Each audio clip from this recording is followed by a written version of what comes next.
Calling today's meeting of the BRN together, the Thursday, September 7th. My name is Trandy Phillips, and I'm president of the board, and I want to welcome all of you for being here. And I was appointed by the governor. I'm a working staff nurse. I'm going to go off to my right and have people introduce themselves. When we finish the introductions, that call to order is also going to be the roll call. Good morning, I'm Michael Jackson, appointed by the governor in the faculty role, chair of the Education License Committee.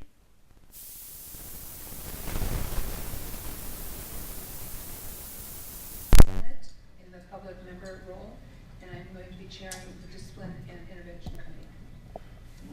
Good morning, I'm Elizabeth Woods, appointed by the governor in the advanced practice role. Good morning, I'm Joe Morris. I'm the executive officer for the board. So I'm Spencer Walker, I'm the attorney for the board. Good morning, Imelda Ceja Betkowitz, appointed by the governor, public member. Good morning, Pilar Dela Cruz Reyes. I was appointed by the governor in the nurse administrator role. Welcome to all of you, and I'd like to welcome a student of mine who I'm a preceptor for, Bunny Mixter, who's a nurse. Bunny, please stand. A nurse from Fresno area, and I'm serving as a preceptor, so she's here for this meeting. Well, love to see students. That's wonderful that you brought her with. Are there any other students in the audience? Maybe next month. Okay. So we're going to move on to item 2.0, and that's public comment. Items not on the agenda. If there's anybody that had any public comments, please come forward. Madam Chair, can we put a timekeeping limit on the public comment today? I'll gladly be the timekeeper. Okay. Can we do it to 1 minute? Okay. 1 minute for public comment, and we won't start until after you've adjusted your microphone and sound tested it. Please be sure to introduce yourself. Good morning, Dr. Genevieve Trapper. I want to bring to the attention of the board the issue happened in Utah with that RN who was arrested by a police officer because she refused to draw blood on a patient. The patient was unconscious, he had not signed a permit and so on. I think it's time when we make sure that nurses are protected from action like this. I just hope that you will look at that issue and make sure you take action to prevent the same thing happening. Thank you. Is there any other public comment? Okay, if no further public comment, then we're going to move on to item 3.0, which is review and vote on whether to approve our minutes. And materials in the draft minutes should be on the website under materials. So I'm making a motion that we approve the draft minutes for June 6th through 8th of 2017, and also August 8th through 2017. I second the motion, Michael Jackson. All right, thank you. So we've been moved to motion. So if you would vote, starting on my right. Michael Jackson, yes. Barbie Yaroslavsky, yes. Elizabeth Woods, yes. Trandy Phillips, yes. Imelda Ceja Betkowitz, yes. Pilar Dela Cruz Reyes, yes. Okay, we're moving on to item 4.0. 4.0 is report on board member activities. Do I have any board members that would like to report an activity since the last meeting? I presented information on the board update to the ACNL regional meeting held in Anaheim on the 15th of August. Excellent. Any other reports? Last month I attended the National Council of State Boards nursing annual meeting with Dr. Morris. Very good. And I'd like to report on my activities as board president. I went to the assembly hearing on AB at 798, which was the medical bill, a medical board bill, and I listened to that presentation, that hearing, and then we had the SB 799, which was an Assembly Business and Professions meeting, and at the hearing I did speak about that bill and raised the issues that the board had been concerned with, and that bill was voted on and moved out of the Assembly BNP. Then on Wednesday, August 30th, Dr. Morris hosted a CE meeting amongst some stakeholders, including the legislature members and DCA and legal. and I also attended that meeting. We talked about some CE issues. So that's my report. Are there any other board member activities? I'd like to move on then to item 5.0, which is board and department activities, and our executive officer will do 5.1, giving his report. Good morning, everyone. Again, thank you for being here, and those of you who are watching via the live webcasting. So I begin with my organizational updates. The nursing education licensing staff finally completed their mapping process with the help of DCA Solid unit. We are really grateful for the relationship that we have been afforded with DCA Solid. They've done a great job working with the NECs, and we look forward to continue to work with them on refining the business processes of NECs. In early August 2017, the board launched its Green Initiative project. Has everyone had a chance to go online to see the new website updates to it? The Green Project, the purpose of the Green Project is to streamline and update one of its many processes by eliminating the paper renewal notification and plastic pocket RN cards. If you haven't already noticed, the BRN website has been updated. If you go to the website, you can click on the Hello Green Goodbye Paper button. The link will route you to the website, which explains the upcoming changes related to the Project Green. For more information about this project, you can go to the website, or Christine will be talking more about it in her licensing update. Moving on to the California Survey of Registered Nurses. Dr. Joanne Spetz from UCSF presented an overview of the findings of the 2016 survey report of the California RNs with active licensees at the May 10, 2017 Nursing Practice Committee. The overview reported that 67.3% of the working RNs in California have a BSN or higher. Unfortunately, it has been found that this information is not correct. In rechecking the analysis, an error was discovered, and the corrected percentage is 56.6%. The VRN and UCSF apologize for any inconvenience the error in this data reporting may have caused. When the report is final, it will be posted on the BRN website.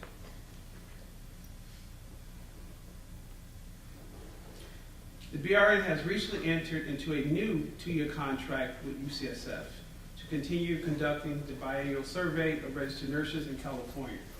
The forecast of the RN workforce in California and the BRN annual school survey, this contract will be in effect until June 30, 2019.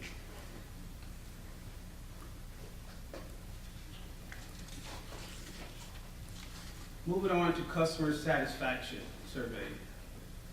The board will again begin making available a consumer satisfaction survey on its website. Last year, the survey was available from early September through the middle of October, and the survey will once again be available during a similar time frame. Email notices will be sent to licensees, applicants, nursing programs, and our stakeholders. All are encouraged to take a few minutes to complete the survey and let the board know how it's performing in our areas of improvement.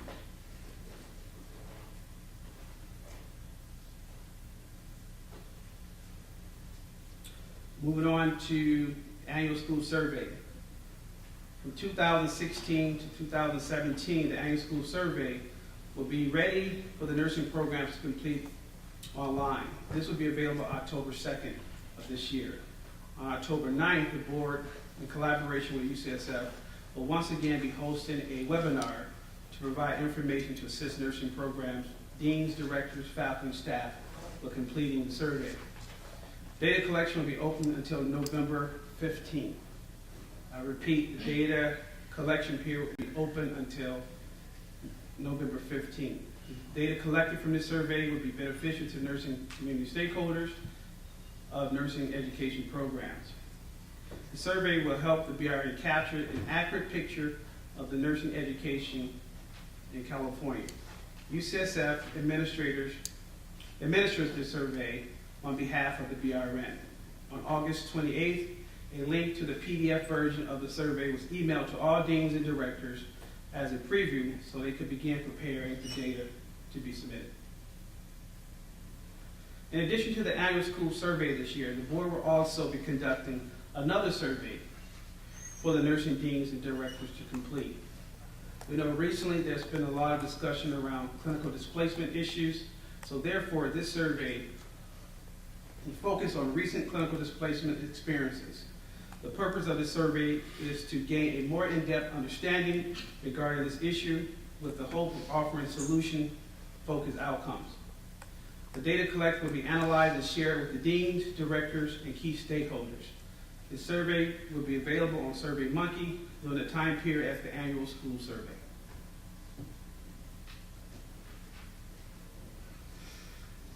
In the fall of this year, the new edition of the BRN report / newsletter will be soon available on our website.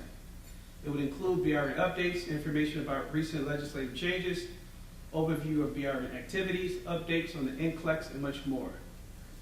When available, the report can be found under the Forms Publications link tab on the BRN website.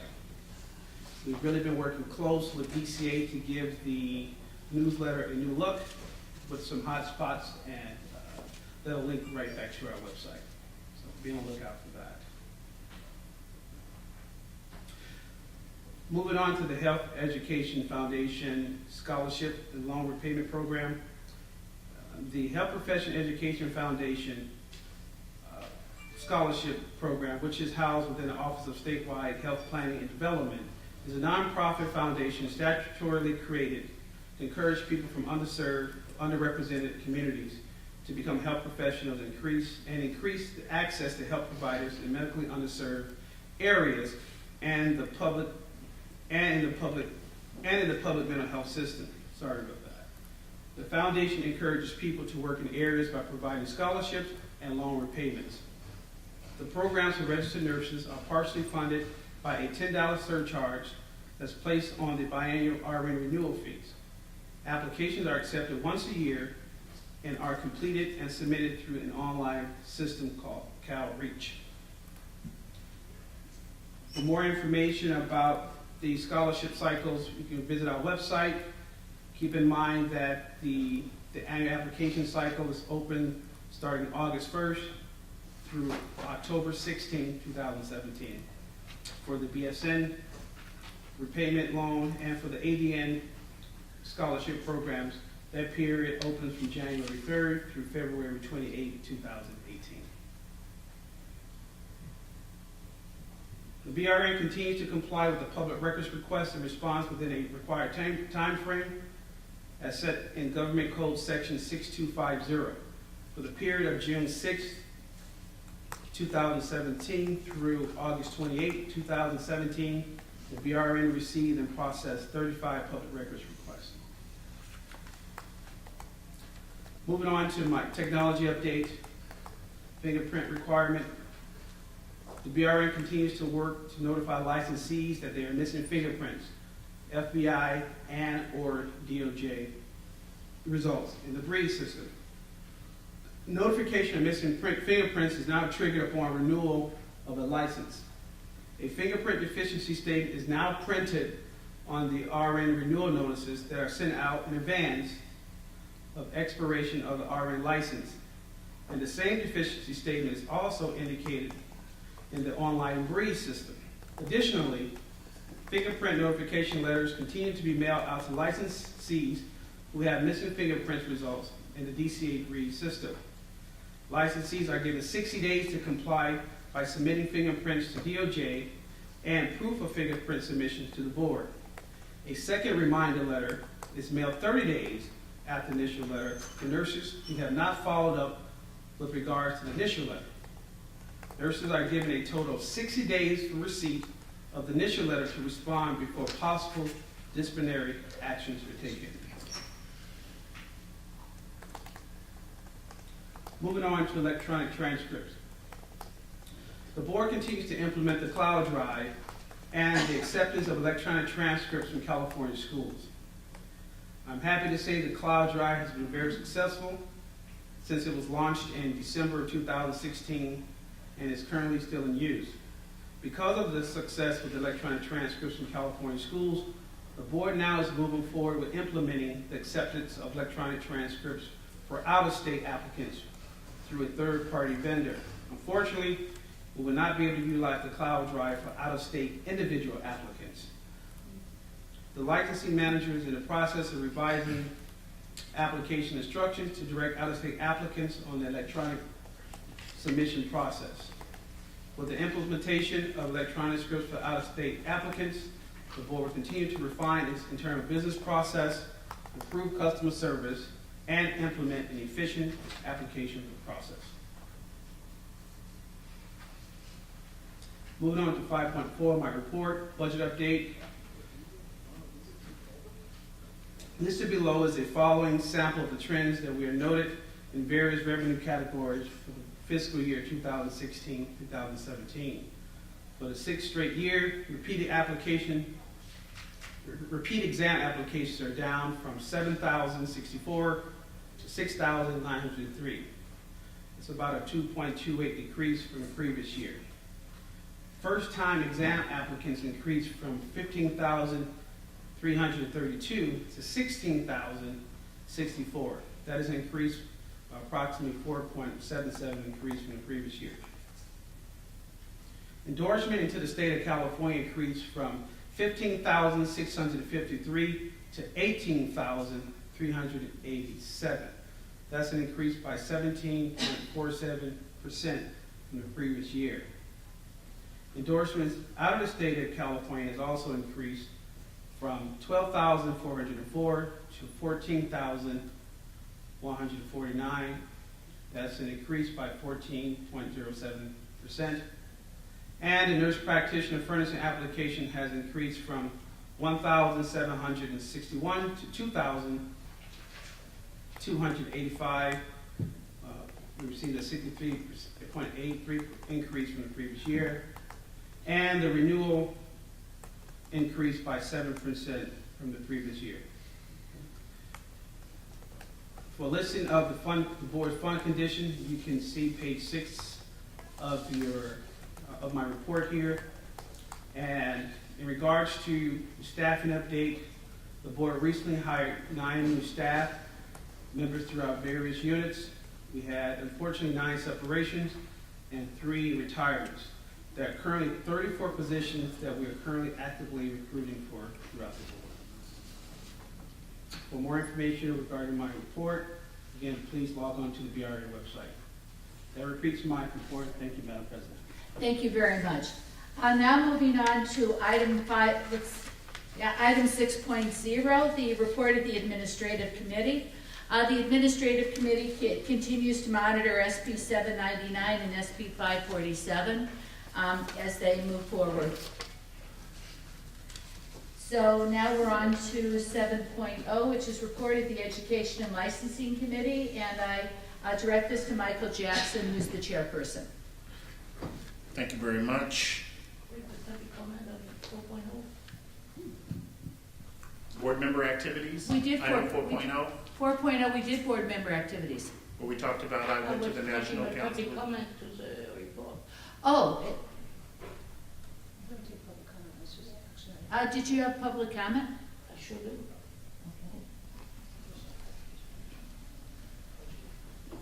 That's expensive. Would you like to clarify what public comments meeting? Please introduce yourself. Yes. Good morning, Genevieve Clavel. On a report from Dr. Joanne Spetz with a mistake in the data, really not explaining how that error happened, if it was a miscalculation or review of the data. And also to give a new contract to Joanne Spetz after those errors. And this is a contract we have renewed for year after year after year after year. And I am concerned that only that person is doing those reports. coming exclusively for San Francisco, who have a totally different work set than Southern California and so on. So I would like to know why we are utilizing the same person all the time and what kind of requests for proposal has been sent. Thank you. Thank you very much. Any other public comment? Okay, please do. I do want to advise the audience as well as the board, if no action is being taken on an item, the board does not have to allow public comment. Public comment is only required when action is taken. Thank you. And now we'll move on to the Education Committee report. Thank you very much. Moving on to item 7.1, please introduce yourself. Hi, I'm Dr. Carol Bellis. I'm a nursing education consultant and also the liaison for the Education Licensing Committee.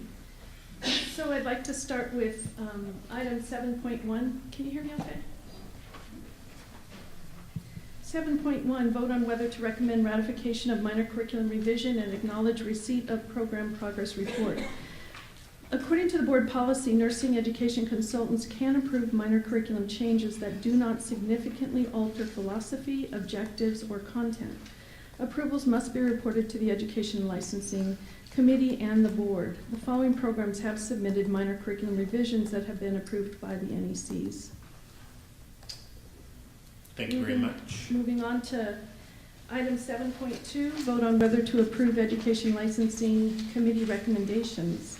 The Education Licensing Committee met on August 9th, 2017 and makes the following recommendations. 7.2.1, continue approval of pre-licensure nursing programs. Samuel Merritt University Baccalaureate Program with an accelerated BSN program and entry-level master's program. California State University San Marcos Baccalaureate Degree Nursing Program, California State University Sacramento Baccalaureate Degree Nursing Program, University of California Irvine Baccalaureate Degree Nursing Program, University of Phoenix Modesto LVN to Baccalaureate Nursing Program, College of the Siskiyous LVN to RN Associate Degree Nursing Program, Monterey Peninsula College Associate Degree Nursing Program, and Moore Park College Associate Degree Nursing Program. 7.2.2, defer action to continue approval of pre-licensure nursing program for Los Medinos College Associate Degree Nursing Program. 7.2.3, continue approval of advanced practice nursing program, Samuel Merritt University Nurse Practitioner Program, University of California Irvine Nurse Practitioner Program, and University of Phoenix Sacramento Nurse Practitioner Program. 7.2.4, approve major curriculum revisions for California State University Stanislaus Nurse Practitioner Program and Western University of Science, Health Sciences Masters of Science entry-level program. 7.2.5, approve major curriculum revision enrollment change for California State University East Bay Baccalaureate Degree Nursing Program. And finally, 7.6, grant extension of initial program approval application deadline for Pacific College Associate Degree Nursing Program. Moving on to 7.3. Well, before you move on, we need to vote on item 7.1. Yes. Oh, I'm sorry. And 2. Was that my mistake? Sorry about that. So I'm going to make a recommendation that we accept on item 7.1. I'll second. Is there any public comment? Seeing no public comment, I call for the question. Michael Jackson, yes. Barbara Yaroslavsky, yes.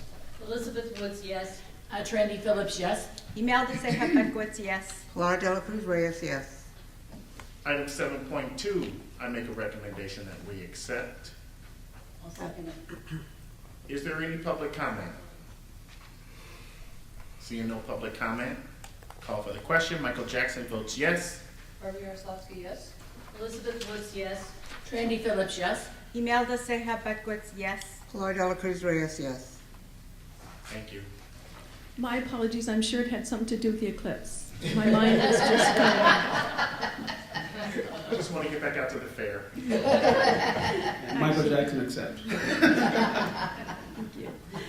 Okay, moving on to agenda item 7.3. This is vote on whether to recommend granting initial approval of pre-licensure nursing program for Career Care Institute Associate Degree Nursing Program.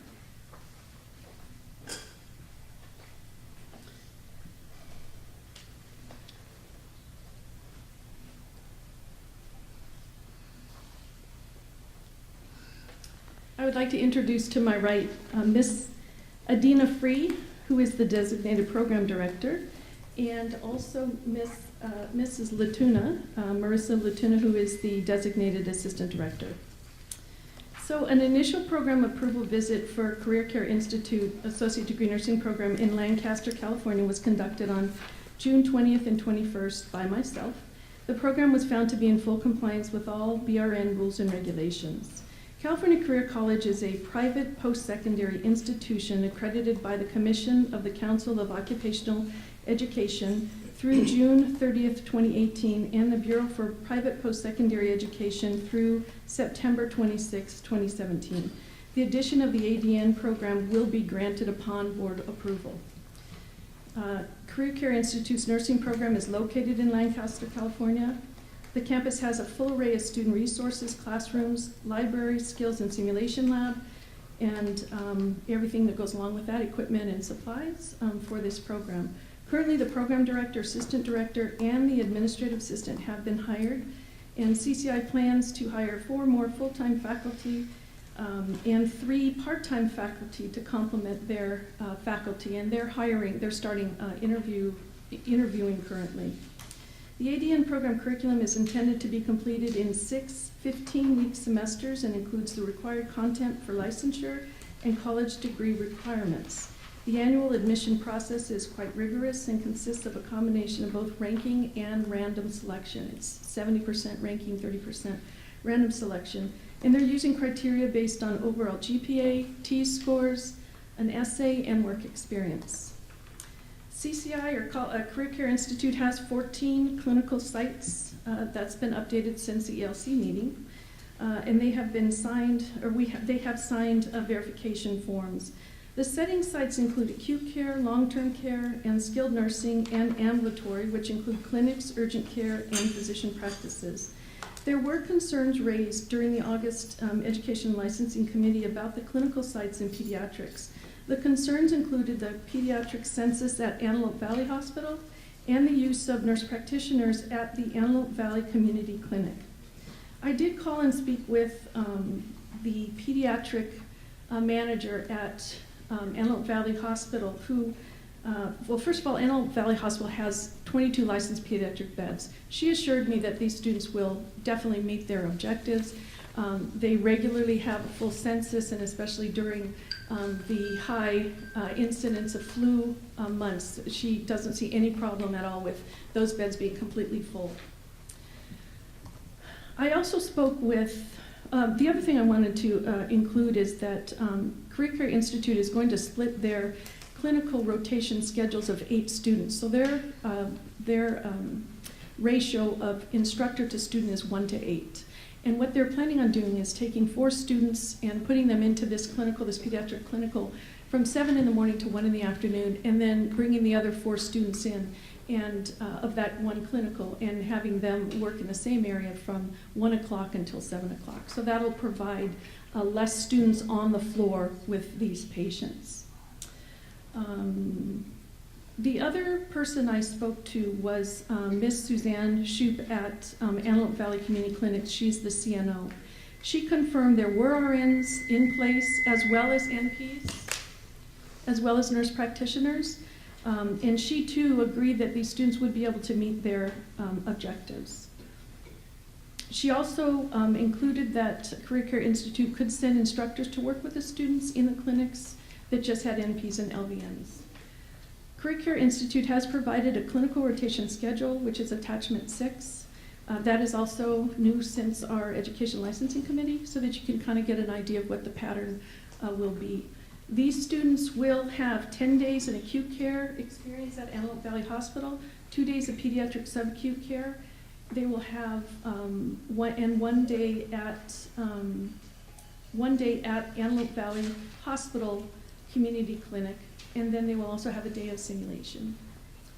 Career Care Institute has also secured approval for students to complete pediatric acute care at San Joaquin Community Hospital, also known as Adventist Health in Bakersfield, which is a 254-bed hospital with 8 licensed pediatric beds and an average census of 4 to 6 patients.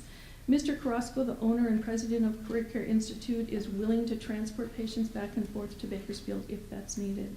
The education and licensing recommendation was to grant initial approval of pre-licensure nursing program for Career Care Institute Associate Degree Nursing Program with an enrollment of 32 students annually. And that concludes my report. Do you have any questions? I just want to make sure I understand something.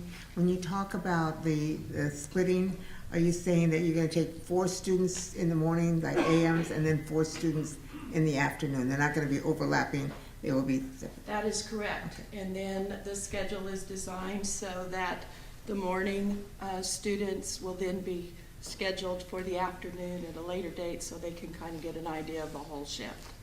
Okay, thank you. I'd like to thank you very much for the additional information in your report. That was very helpful to the board.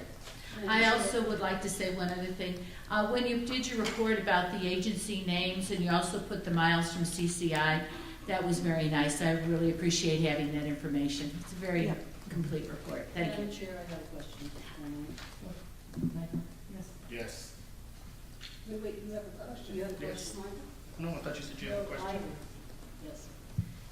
Is there an LVN program presently at your? There is an LVN program been in place for several years. And it's, I don't know what you want to know about it, but it's, Well, I'd like to know the pass rate of the pass rate has improved significantly. Lancaster's is up over 90%, 93%. And ATI was instituted as a supplement, and so the pass rate has improved significantly. In fact, I believe the last quarter was 100%. If I can add too, Career Care Institute has 2 other satellite campuses, one in Moreno Valley and one in Ventura. And all 3 of the programs' LVN pass rates have been above the LVN board's requirement. Thank you. You're welcome. Are there any other questions from the board? I make a recommendation that we grant initial approval of the pre-licensure program, Career Care Institute Associate's Degree Program. I'll second. Are there any public comments? Seeing no public comments, call for the question. Michael Jackson votes yes. Barbara Yaroslavsky, yes. Elizabeth Woods, yes. Trandy Phillips, yes. Imelda Seja Butkowitz, yes. Pilar Del Cruz Reyes, yes. Thank you. Can I just add that this ends a 10-year quest for this college to have this associate degree nursing program. They were one of the colleges that applied prior to the moratorium that stopped all feasibility studies. So as you can imagine, this is a huge feat for this, this president, who I have to say is extremely dedicated, and these 2 incredible nurses who have worked day and night to get this program up and going. Congratulations. Thank you very much. Thank you. Thank you. Okay, agenda item 7.4, 2015 through 2017 ELC Goals and Objectives Achievement Report. The Education and Licensing Committee annually reviews and reports the achievements relative to the education licensing goals and objectives. At the end of the 2-year period, a comprehensive report of achievements is submitted. The achievement report presents the achievements for the period of July 1st, 2015 through June 30th, 2017, relative to the education licensing goals and objectives 2015 to 2017, which were board approved on February 5th, 2015. If I might just highlight a couple of those. Nursing program education activities reported for the period include scheduled continuing approval visits are conducted for pre-licensure and advanced practice programs every 5 years. Nursing education consultants' continuing approval visit reports were reviewed by Education Licensing Committee for 33 associate degree nursing programs, 7 entry-level master's programs, and 11 advanced practice registered nursing programs with approval status recommendations made to the board. We received 8 letters of intent for new pre-licensure programs. The ELC Education Licensing Committee reviewed and made recommendations regarding 53 major curriculum revision proposals, 36 curriculum revisions, and 17 enrollment changes. There were teach-out plans and final progress reports were reviewed for United States University entry-level master's program that closed in October 2015, and Holy Names University LVN to BSN program that closed in December 2016. 4 pre-licensure programs were placed on warning status with intent to close the university, close the program, and those still remain so at this time. And entry-level master's programs at 4 California State Universities voluntarily closed. 1 will no longer offer a pre-licensure nursing program, that's Cal State Dominguez Hills, while 3 continue to offer pre-licensure baccalaureate degree nursing programs. Those include Cal State Long Beach, Cal State LA, and Cal State Fresno. That concludes my report. Thank you very much. Are there any public comments related to this? Seeing no public comments, we're moving along to item 7.5, update on continuing education ad hoc committee.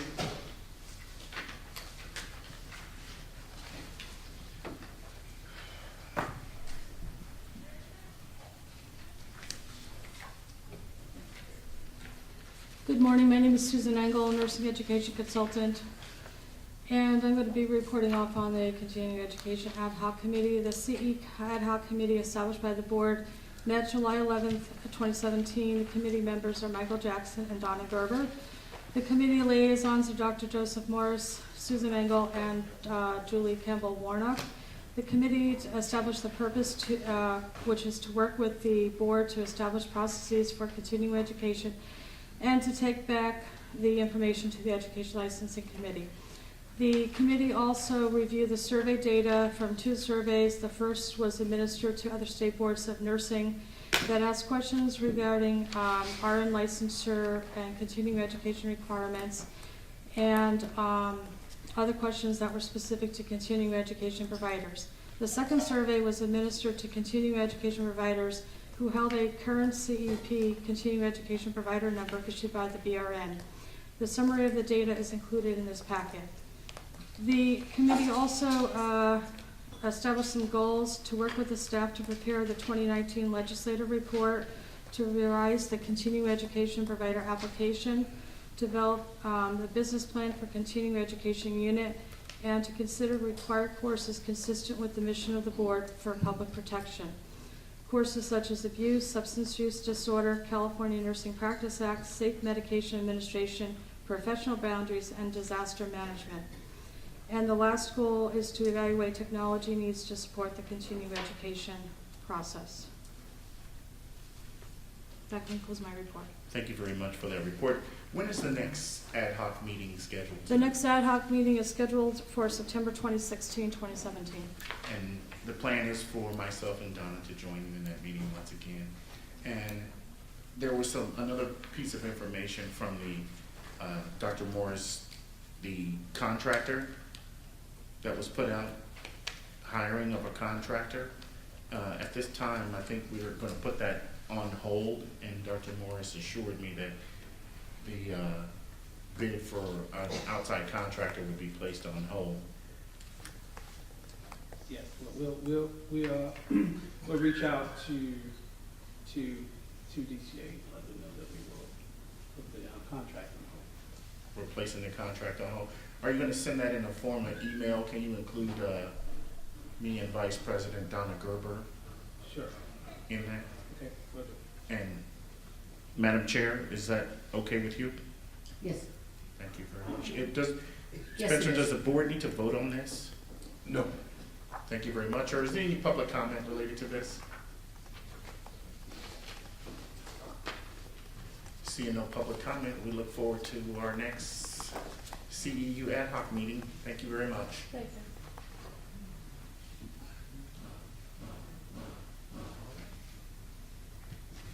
Moving on to agenda item 7.6, NCLEX pass rate update.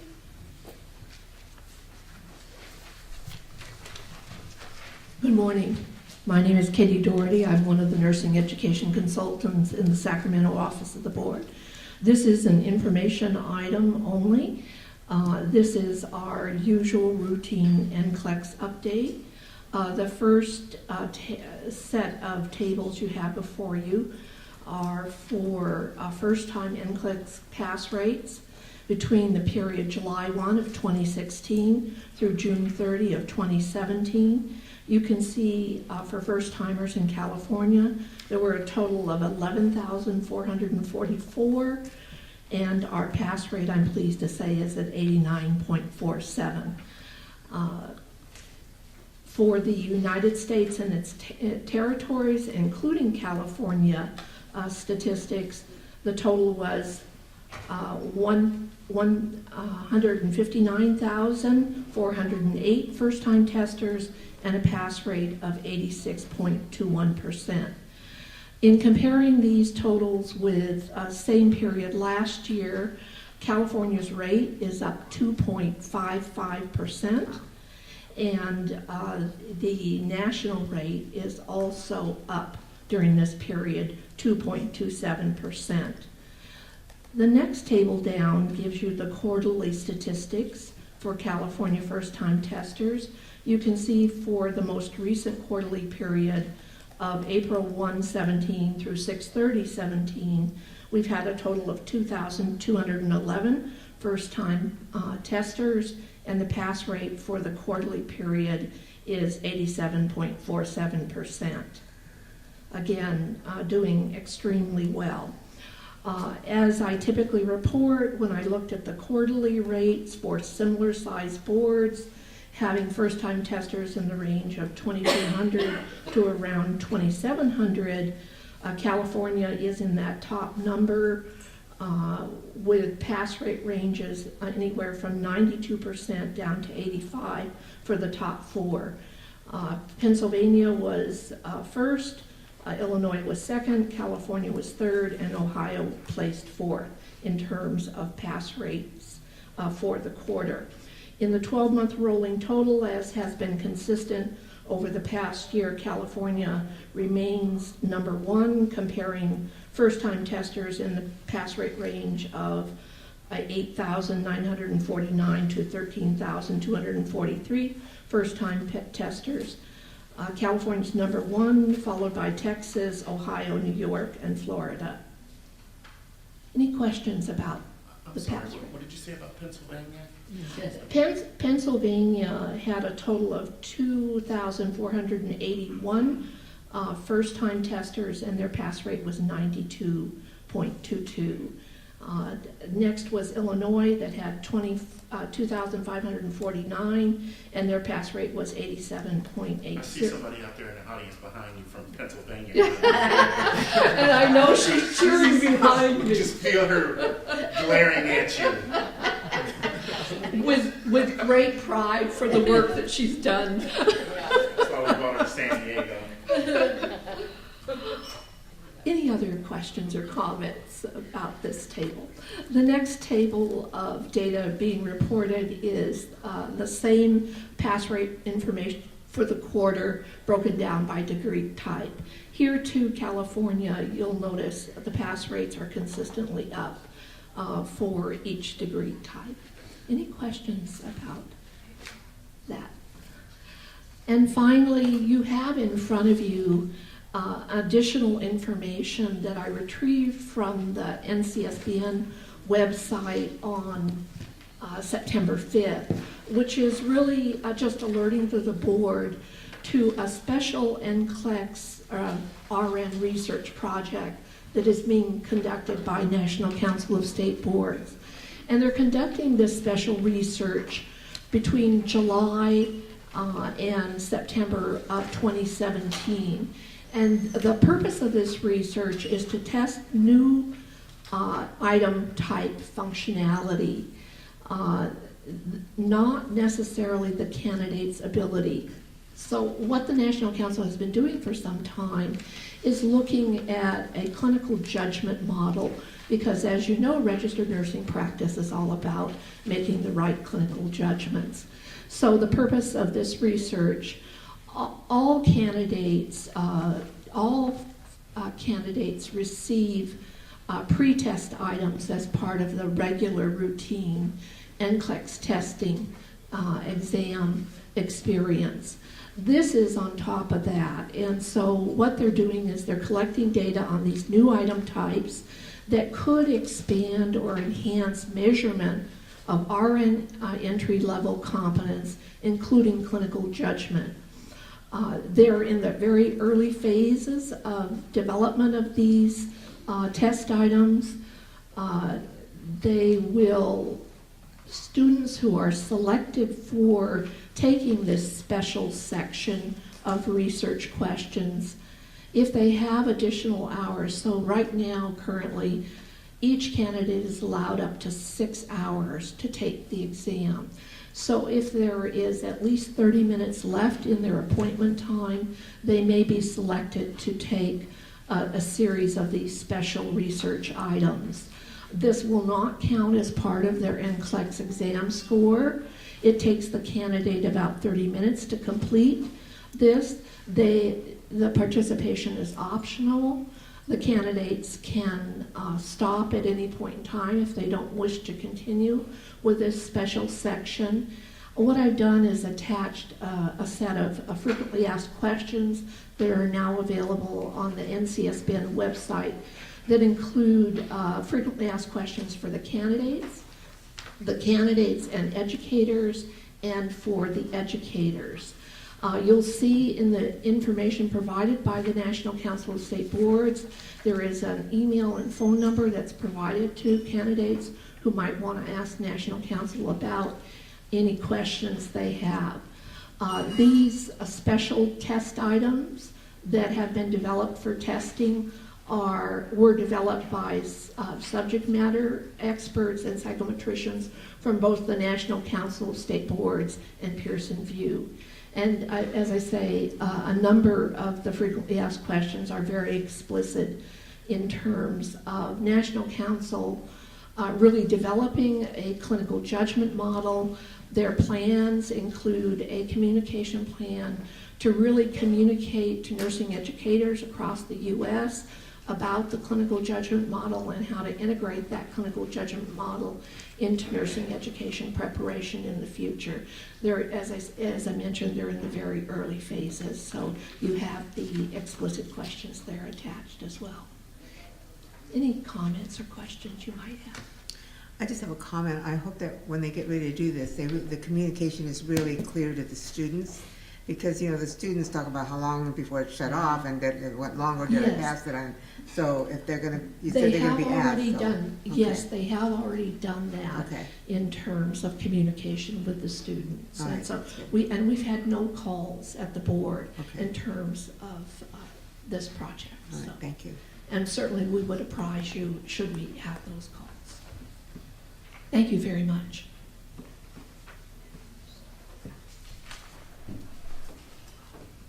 Thank you very much.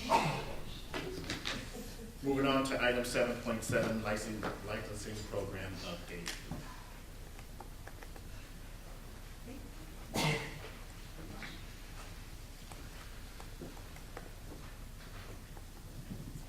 Good morning, Christina Sprague, Chief Licensing and Administrative Services with the board.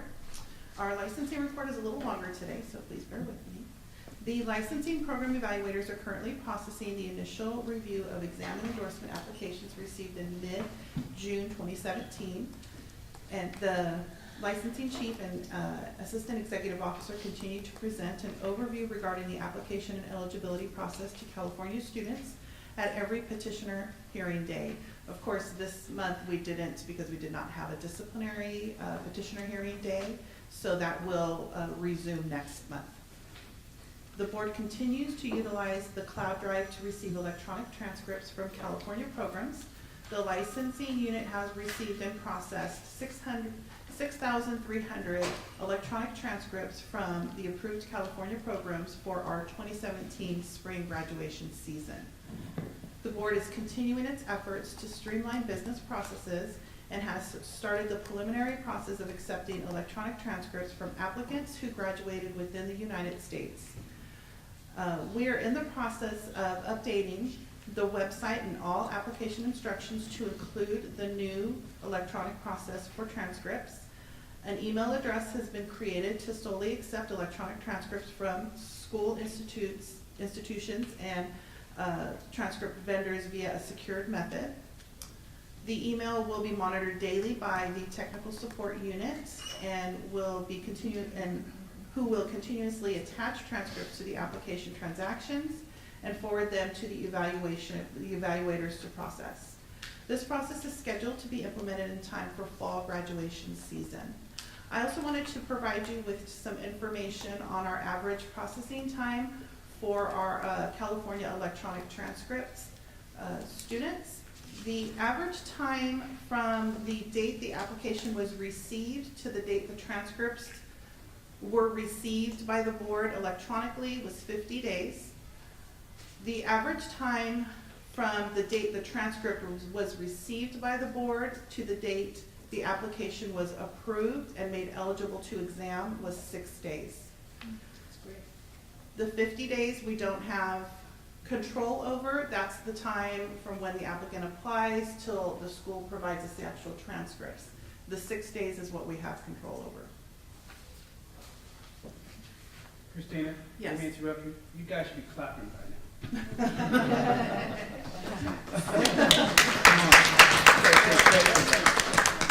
Staff within the office, I'm sure, are. Take our claps back with you, Sarah. Definitely. The DCA's solid occupational change management unit is continuing to meet with staff and management regarding our business processes. OCM has completed a draft of the business process maps for the licensing support unit and is in the process of completing the maps for the advanced practice and U.S. evaluations units. Once the process is completed, the board will consider all recommendations made for potential changes that could assist in streamlining and reducing our processing times. So moving on to the Green Project, Dr. Morris mentioned in his executive officer report this morning, I have additional information on that project. So we have launched the Green Project website. And what is the Green Project? It's the initial launch of the Green Project is the board's endeavor to eliminate paper renewals and plastic pocket RN cards, but will encompass additional future changes to board business processes and customer service efforts. The initial launch of the Green Project included the elimination of the 6-page paper renewal notification for the RN license and each certification. The new renewal notification will be 1 page and will include notifications for the RN and any certifications held by the licensee. The new renewal notification also directs the licensee to renew online, no longer provides a return renewal coupon or return envelope, and this change will take effect with the renewal notices that are being sent out at the end of this month. So in addition to that, I just wanted to give you some online renewal statistics that we pulled. So from July 1, 2016 through August 31st, 2017, we had approximately just over 95% of our RNs had some type of an online renewal. So we are already almost at 100% of our licensee population renewing online. Did I hear that correctly? 95%? It's 95%. 95. It's You actually should be clapping right there too. In order for you to have an online renewal, you do need to have your email included in there, right? Yes, so for an online renewal, you do have to create a Breeze account, which does require you to have an email address. So that'll make it easier for when we start doing our outreach. So we have the ability to collect. So we have the ability to collect emails. We have to collect emails separately from the email that's provided on their Breeze account, simply because the Breeze account is separate from what we can access in the back office.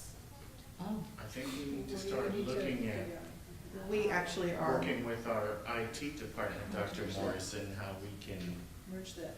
figure out We actually are information already working dissemination. with DCA IT department to, with the Breeze team actually to figure out how we can require email addresses with all of our applications and our renewals and such. We get in there, Mr. Jackson, one step at a time. Thank you. I'm just trying to be strategic in my planning. So are we. For those that didn't know it, yesterday was the strategic plan for the board, so he's very strategic. Okay, so also included in the launch is the elimination of the plastic RN pocket card, RN and certification pocket cards. These cards were sent out to licensees upon initial licensure and upon renewal of their RN license and certifications. License statuses can change at any time during the 2-year renewal cycle. The most up-to-date information about licenses and certificates is available through the online license verification system, BREEZE. Changes made to the license status are immediately reflected on the BREEZE system, and employers can verify license statuses 24 hours a day, 7 days a week. So this has been an ongoing project, and many of my staff have been involved in making it happen. So I want to take the opportunity to thank them for all of their hard work and efforts that they have put into this project. With the support of Dr. Morris to move forward with the changes, our BREEZE SMEs, our subject matter experts, our former SMEs, Christina Rice and Lori Bruner, and our current SMEs, Jessica Hardwick and John Shakura, have worked diligently to identify all areas of BREEZE where changes need to be implemented. Working closely with DCA and the vendor to ensure the changes were possible, submitted all of the appropriate SIRs, drafted the new letters and notices that will be sent out for testing, the many SIRs to ensure they all get implemented without any issues. Our website design changes. Our thanks to Jennifer Roseberry, who's always willing to take on a challenge to improve our website and incorporate new ideas into the existing web page. She updated the homepage banner and created a separate green project page to provide updated information and FAQs regarding our upcoming changes. The board worked also with the DCA Public Affairs Unit to create a media campaign, which included changes to the board's website, the addition of the green project-specific banners and buttons for the board's Facebook page and DCA Twitter account, and specific posts to be launched over the next few months. So a lot of staff were involved in this. It's taken them a lot of time to get us to this point, and I definitely want to thank them all for all of their hard work and their diligence in making this happen for us. So future green project enhancements for applicants and licensees will include electronic transcripts for out-of-state schools, which is slated for implementation in fall of this year.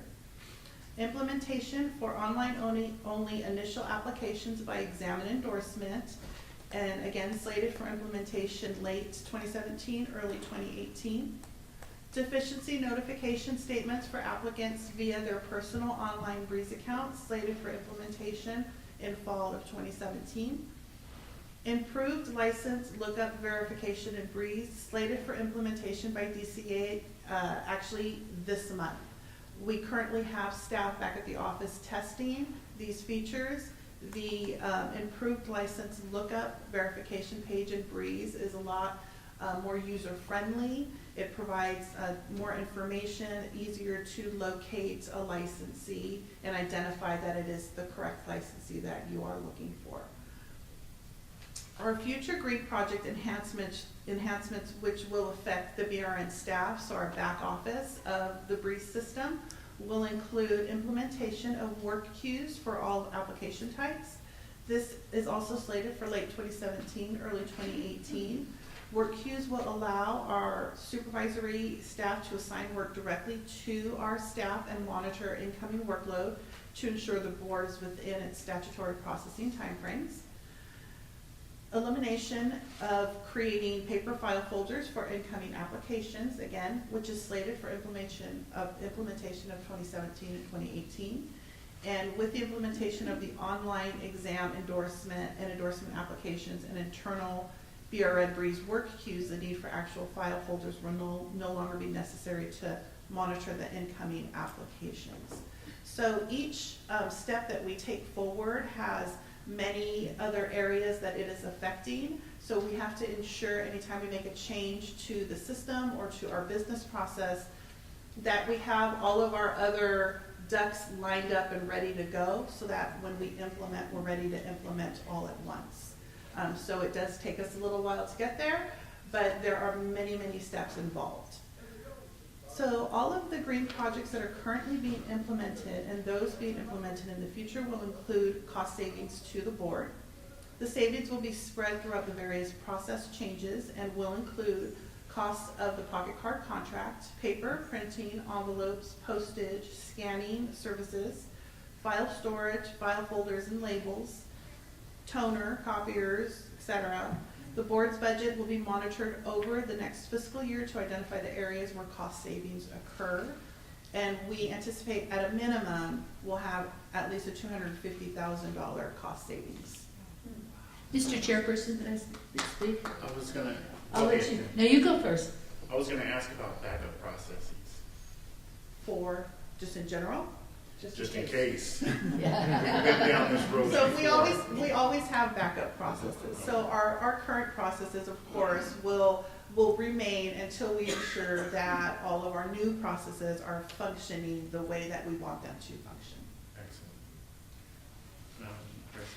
I just wanted to congratulate the staff on their hard work.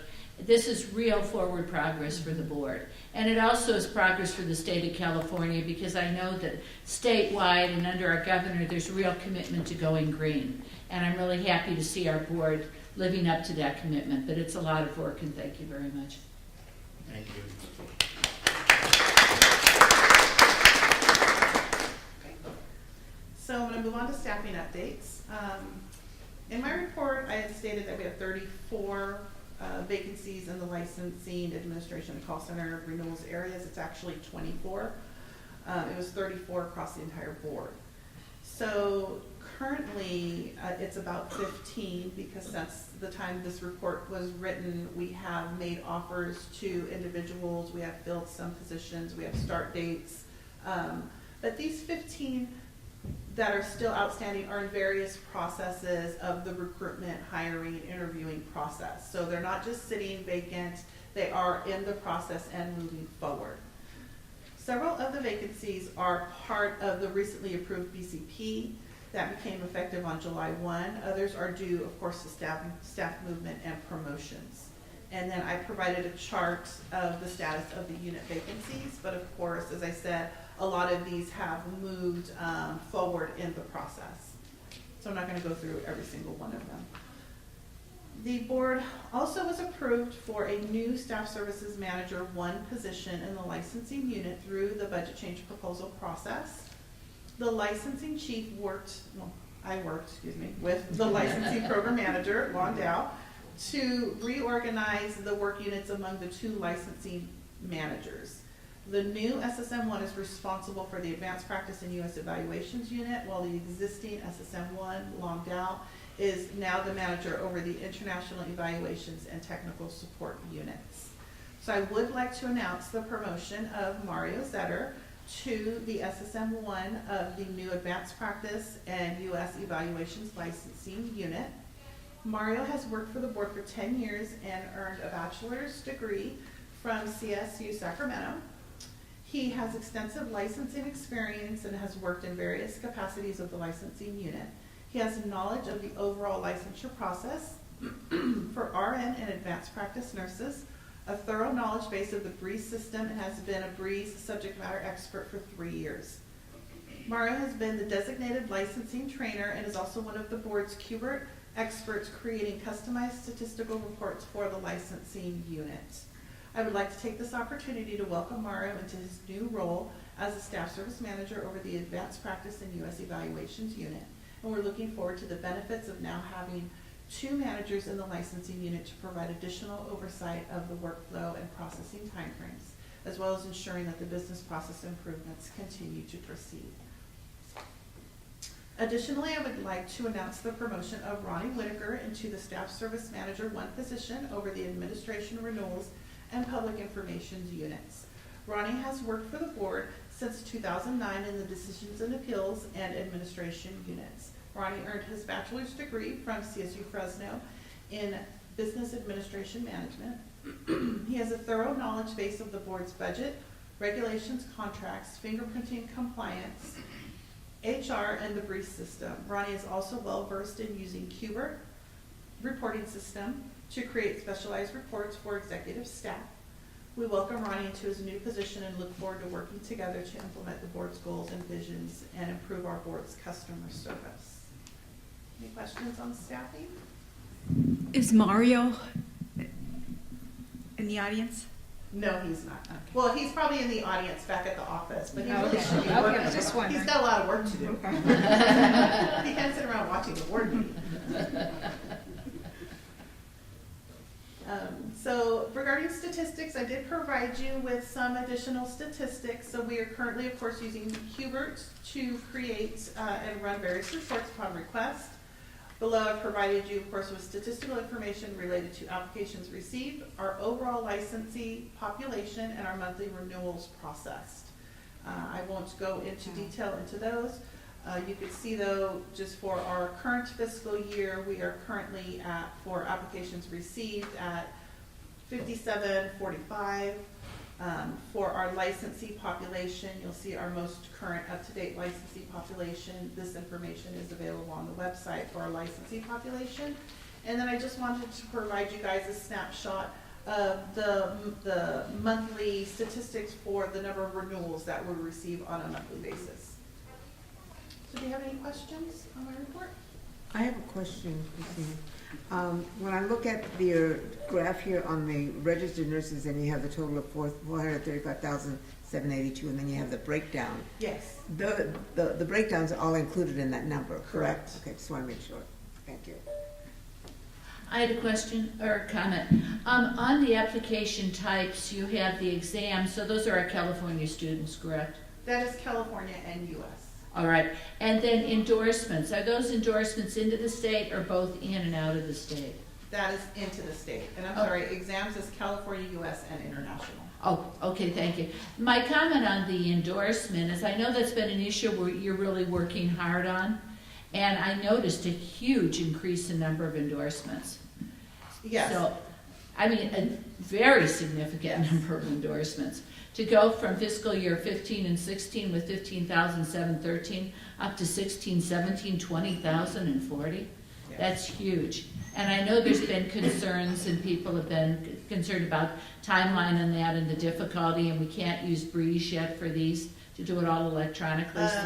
No, that's not true. Okay. They actually can apply online on Breeze. Okay, So, and for our endorsements, we are now implementing the electronic transcripts. So the I only think part, that's gonna help because with this huge volume increase, yes, definitely it's going to help. good, good, I'm glad. So I have a question as well. Christine, thank you very much for your report. Are you noticing trends of some kind that show that there's less people going into one area of nursing or more people going into another area? Or same number of people are coming into the state as leaving the state? Are we seeing any trends in that would affect the workplace? We are noticing, and we usually notice it between graduation seasons, that we do have an influx of endorsement applicants coming into California. And we think that that potentially could be that we have individuals that have obviously been educated in other states or even in California and become licensed in those states first and then are now endorsing into California. A lot of them are newer graduates that are endorsing into California. So we're assuming that they've just gone and got licensed in another state first and then are now coming to California. We notice between our grad seasons that our number of endorsements definitely rises. We can usually tell just visually by looking at the number of applications that we have pending for process. So are you seeing a even keel of the nursing population or an increase in the nursing population in California vis-a-vis those leaving, and would mean that you have a decrease in It's really hard workforce? to tell if individuals are actually leaving California. The number of licensees, it takes a while to move up, as you can kind of see from the Yeah, last that's right. few fiscal years. Right. But with our verifications out of state, we can't assume just because they are requesting verification of their license to another state that they're leaving California. We have a lot of nurses that are licensed in multiple states. Okay, thank you. I had a question and a comment. I want to thank you and Stacy for providing the overview on the application and eligibility process to the students at our petitioner's hearing. I was wondering, have you captured questions and answers at those meetings? Do you capture that information? And if so, is that posted on our webpage? Only because not all the students can make it to the hearings, so it'd be a good informational opportunity for us to post those most frequent questions and answers. We do have ideas of most frequently asked questions and answers. I do not know if on the enforcement side related to the reporting of arrests and convictions, I'm not sure if that has been captured on our frequently asked questions on our website, so I'll have to take a look at that. Majority of the questions usually are related to reporting incidents on their application. Thank you. I do have a question. On the licensing population graph, you have set aside psychiatric mental health nurses. Was there a particular reason why you have that listed as separate?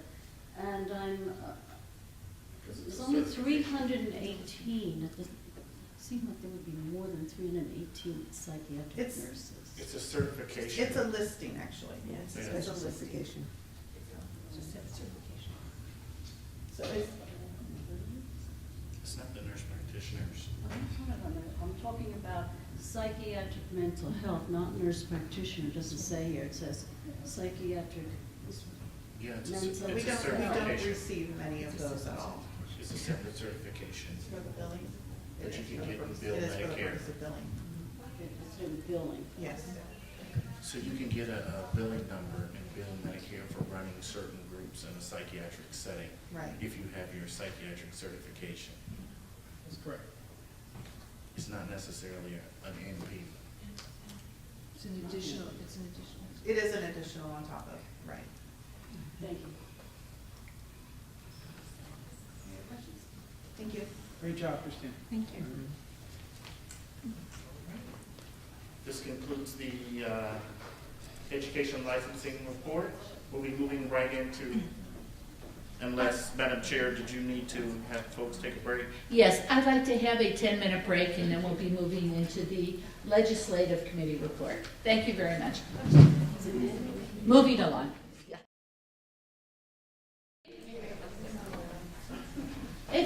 If people still have things to discuss, please just go out in the hallway and do that so we can get started. We're going to be going on to are the microphones working? Good. We're going now on to the legislative report, and Ms. Gerber is not here today, so Mr. Jackson will be chairing this report. So I hand it off to Michael. Moving on to item 8.0 is report of the legislative committee. I'm Michael Jackson. I'm filling in for the chair. 8.1, discuss bills of interest to the Board of Nursing and adopt or modify positions on the bills introduced during the 2017-2018 legislative session. At this time, we'll be reviewing bills that have been either changed and their language has been changed or the board hasn't taken a position on it. The other bills that are listed in the agenda, if the board has taken a position on it and it's gone through board and committee and our position hasn't changed, we won't be discussing the bills. We'll just mention the bills, but we won't be going into a detailed discussion. And we'll turn it over to our staff member who will introduce herself. Hi, my name is Lorraine Clark. I'm the legislative analyst for the board. Can everybody hear me? Yes. So I will be presenting Agenda 8.1 to discuss bills introduced during the 2017-18 legislative session. As Kay could not be here today I will be presenting her bills as well. Just a quick update as to where we are in the legislative calendar. Next Friday will be the deadline for each house to pass bills out of their house. And then after that, the governor will have until October 15th to take action on those bills. In your meeting materials, there are bill status tables. I just wanted to go ahead and give you updates on bills that we won't be discussing today, but have further updates since the tables were prepared. Assembly Bill 402, 422, and 1190 have all passed the Appropriations Committee and are either up for second or third reading. Assembly Bill 508 has now been signed by the governor and is chaptered. And Assembly Bill 1102 is in enrollment. I'm sorry, I didn't hear that. You need to speak into the microphone. Okay. The last bill, Assembly Bill 1102, is in enrollment.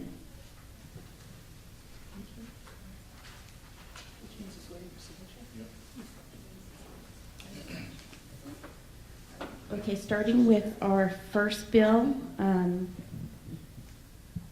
Assembly Bill 40 is Assembly Member Santiago's bill related to CURE's database health information technology system. The bill was last amended September 1st and is currently in the Senate for third reading. The board last took a watch position on February 8th. The Legislative Committee reviewed the July version of the bill and is recommending the board continue its watch position. Just a brief summary of that bill. AB 40 would require the Department of Justice to allow health information technology systems to retrieve information from the Controlled Substance Utilization Review and Evaluation System. There have been a couple revisions since the bill was reviewed by the Legislative Committee.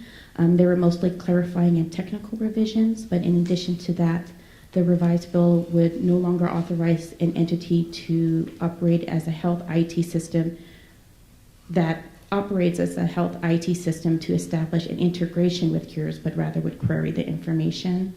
An additional small change would add an operative date of October 1st, 2018. So, let me, do you want questions at the end? I was going to say, I'm going to make a recommendation that we watch. I'll second that. Now with public. Any public comment also? There, go ahead. So I just want a clarification. I understand the bill, and I'm not quite sure what you're explaining, that the changes is for a third party. Third reading. Third reading, I understand, there's an independent, what was taken out? The language which was changed just to address CMA had some concerns about the language in terms of security and privacy, so they changed the language to address CMA's concerns. So instead of integrating directly, I think with the system, they would query it. And they didn't want this CURE system being integrated with another health IT system for a large health system. So that's why they made that change. so their IT system would query the data within CURES. Okay. Yeah. Okay. Public comment? Call for the question. Michael Jackson, yes. Barbie Yaroslavsky, yes. Elizabeth Woods, yes. Randy Phillips, yes. Melda Seja Beckwith, yes. Florida De La Cruz Reyes, yes. Our next bill, Assembly Bill 44, is Assembly Member Ray's bill related to workers' compensation, medical treatment, terrorist attacks, workplace violence. The bill was last amended July 17th and is currently in the Senate for third reading. The board last took a watch position on February 8th. The Legislative Committee considered the most recent amendment and is recommending the board continue its watch position. Let me ask the question of our legal counsel. Spencer, if the board's not going to change their position, are we still required to take a vote? Absolutely not. So we can do them as a group? Yes, that'd be fine. Okay, so I'll just go ahead and report those that are recommended to continue. Exactly. Okay. All right. Does the board members have any problems with any of the bills that have been presented before them and they've read the material? Thank you.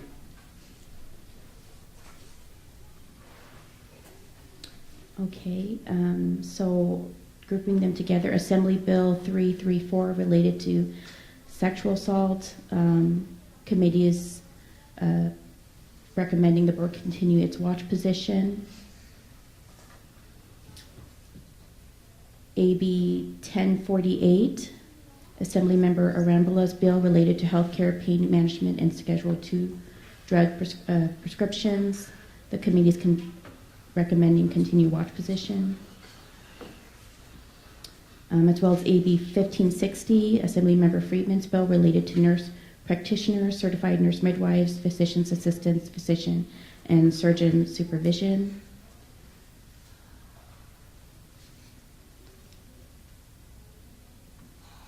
And then for those bills that have more recent revisions, would you like me to go ahead and review the recent revisions as well? Are these the bills that the board's status haven't changed?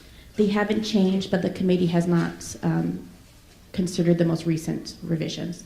Oh, the ones that you just mentioned, we've taken a watch position on. And the committee has reviewed the most recent amendments. So my recommendations on those bills grouped together, our recommendation, we continue to watch. I just have a question, Mr. Chair. Yes. Did we skip AB 391? 391 has new language in it, so we have to discuss that bill. Okay. I'll second your motion. I already seconded. Oh, Is there any public comment? Seeing no public comment, call for the question. Michael Jackson votes yes. Barbie Armstrong, yes? Elizabeth Woods, yes. Randy Phillips, yes. Imelda Seha Beckwith, yes. Flor Dela Cruz Reyes, yes. Okay. So going back to Assembly Bill 391, this is Assembly Member Chu's bill related to Medi-Cal asthma preventative services. The bill was last amended August 28th and is currently in the Senate for third reading.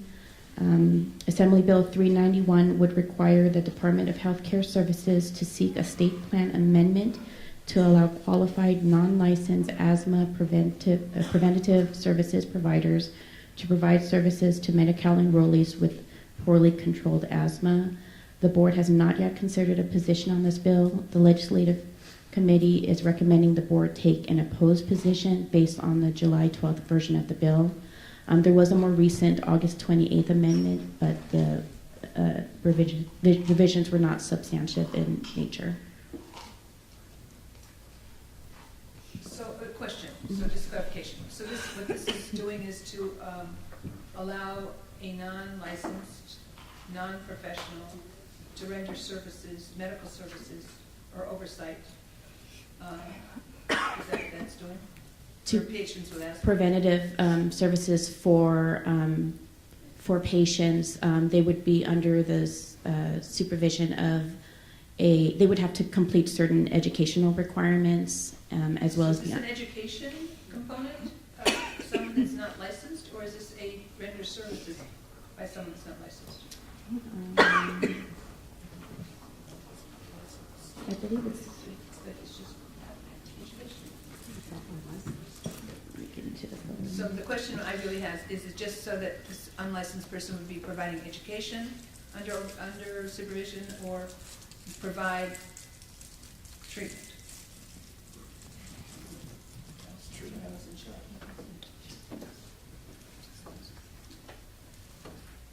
Are there any further questions from the board members related to 391? I'm going to make a recommendation, we take an opposed position still. I'll second that. Are there any public comment? You can go ahead and I can read case analysis. The bill establishes requirement for the qualified asthma preventative services provider, the curricula for their training and their supervising by healthcare providers requires DHCS to approve at least 2 accrediting bodies with expertise in asthma to review and approve training curricula for asthma preventative service providers. This is asthma preventative services. I'm reading it, provide access to asthma education, environmental asthma trigger assessments. I'm not reading, that's my concern. The new language is the blue one, right? Right. That's my concern, okay. That's what I was asking.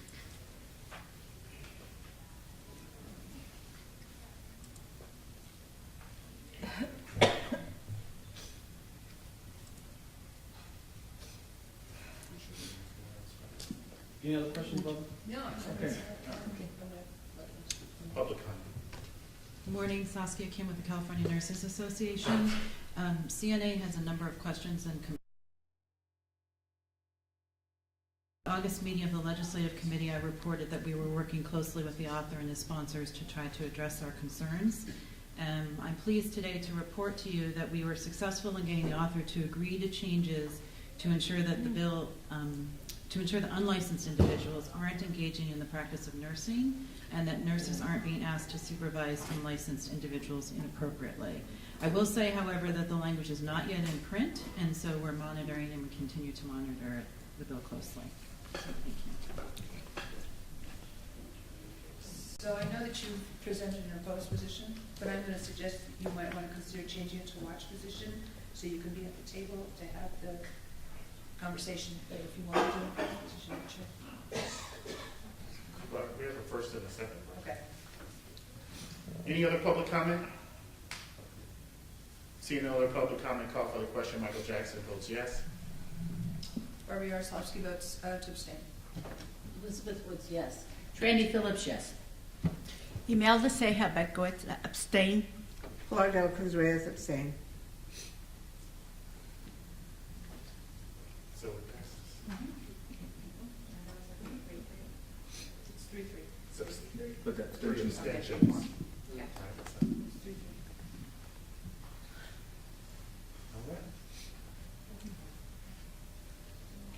All right. Okay, moving on. Let's see.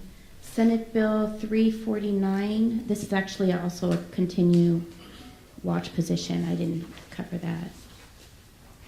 The board position hasn't changed. And the board position hasn't changed. There's actually several more.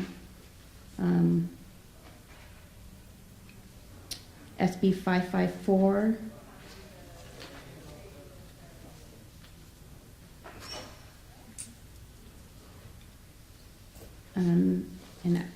Yes, SB 554 and 349 would be in that group as well. So can you continue to watch? Yes.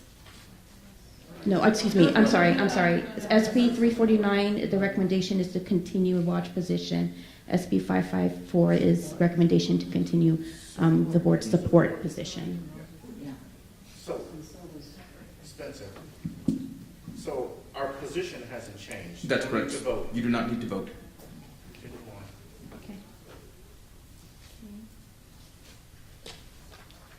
SB 562, Senator Laura's bill related to the Healthy California Act. This bill was last amended May 26th and is currently in assembly as a 2-year bill. The board last took a supporting concept position. The legislative committee considered the most recent amendment and is recommending the board take a support position. Is there any comments from the board? I make a recommendation that we continue to support. I'll second. Any public comment?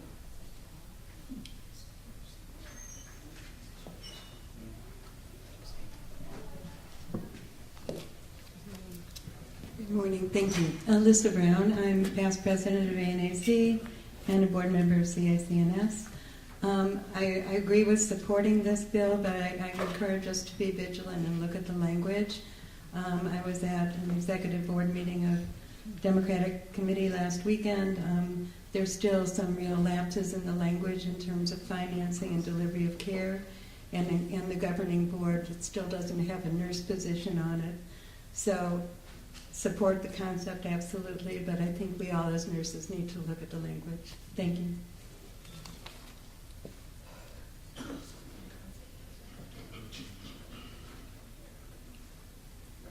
Any further public comment? I call for the question. Michael Jackson votes yes. Barbara Yaroslavsky votes to abstain. Elizabeth Woods, yes. Randy Phillips, yes. Imelda Ceja Beckwith, yes. Pilar de la Cruz Reyes, yes. Okay. Our next bill is Assembly Bill 208.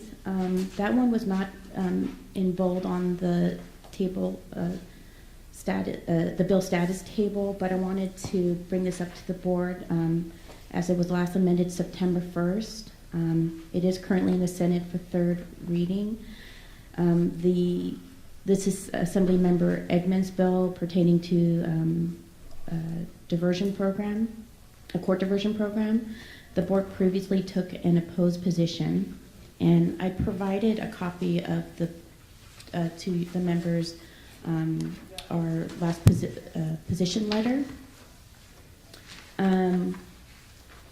Staff was recently made aware that language was submitted to the bill's co-sponsors, who will be recommending language change to the bill author. To date, the bill has not yet been included, but the board may wish to consider an opposed unless amended position and reference OAG's recommended language. And so the language kind of addresses our concern as far as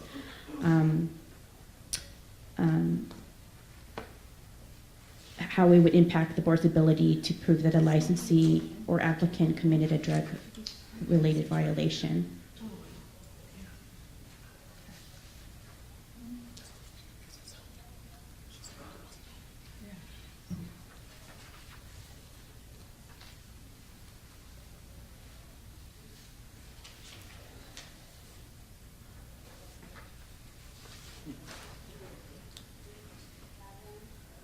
Would you like a summary of the bill? We were just reading the language. Any questions from the board members? So this is in lieu of needing to go and ask for a petition to absolve or to expunge a record? This would take... Right. The current process is the defendant would plead guilty to a substance or a drug-related crime. And then the judgment is deferred while the defendant is participating in the deferred entry of judgment program. This would convert this into a pre-trial diversion program, so the defendant would not plead guilty. And that's sort of the basis of our ability to determine that the defendant committed a drug-related violation. So this language change would address our concerns as far as our ability to take disciplinary action on the licensee or the applicant. I'm still not clear. Currently, I understand what happens. And what I'm reading here is that takes that totally out of the picture and puts the ability to go in for diversion, and if completed, it's not, if nothing's expunged, it never happened. Right. So there's no recording at the beginning. Stacey, help, can you help?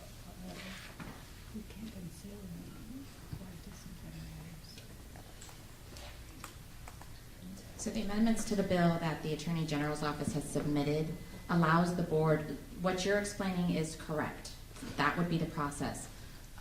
Boards that are under Division 2 would still be able to use this information in a disciplinary action should the board choose to do so. And we're one of those boards. Yes. Yeah. So the record would still show that it occurred. We would be able to access the records, and the board would still have the option to use that information as the basis of a discipline action. For those that don't fall under this process, it would be the process that you explained, where they would do the pretrial diversion program without a conviction, without pleading guilty. They complete it successfully. It's as if it never happened. Any other questions from the board? I'm going to make a recommendation that we watch now. I'll second that. Any public comment? Seeing no public comment, call for the question. Michael Jackson, yes. Barbie Yaroslavsky, yes. Elizabeth Woods, yes. Trandy Phillips, yes. Imelda Ceja Beckwith, yes. Laura Dela Cruz Reyes, yes.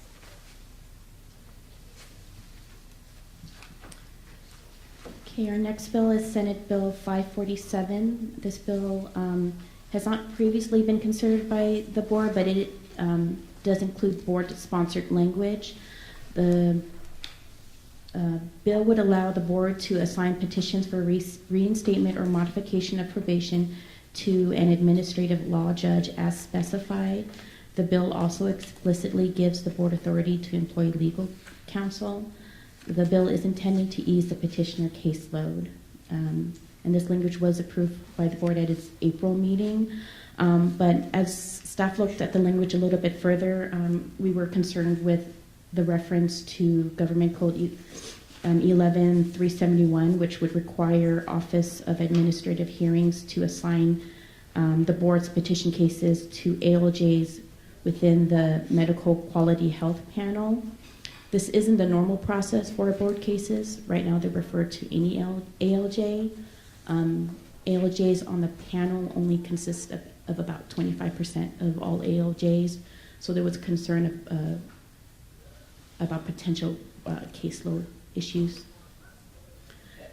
The issue though here is that those ALJs in the health quality enforcement area are trained in that area, have expertise, so that the chances of us getting a smoother discussion with less pushback, I think is something to be considered. Yeah. So my understanding is that all ALJs are competent to hear the cases, and we're not. That's not the. That's Oh. not what I'm not suggesting that at all. I'm just suggesting that these are further trips. Okay. I'd like to add something. You are correct, Barbara.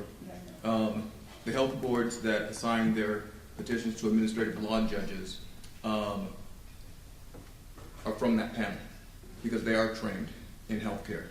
But it is my understanding that the board has never used administrative law judges from that panel for any of its hearings. Not petition cases, but just its hearings in general. Those ALJs that are part of MQH are part of the general jurisdiction group in itself, so it's possible that we've had hearings in front of those judges, but it's not specific that they'd be assigned, yes. Okay. So is this a bill? Yes. Which is the number? SB 547. This is the DCA omnibus bill. Oh, pages you gave us was for more than just the top page. So, yeah, it's on the third page. So what I provided to the members are recommended language changes to SB 547 to kind of deal with that concern. And it's already been communicated to the author's office. I just wanted you guys to have it for reference. Okay, I had a question.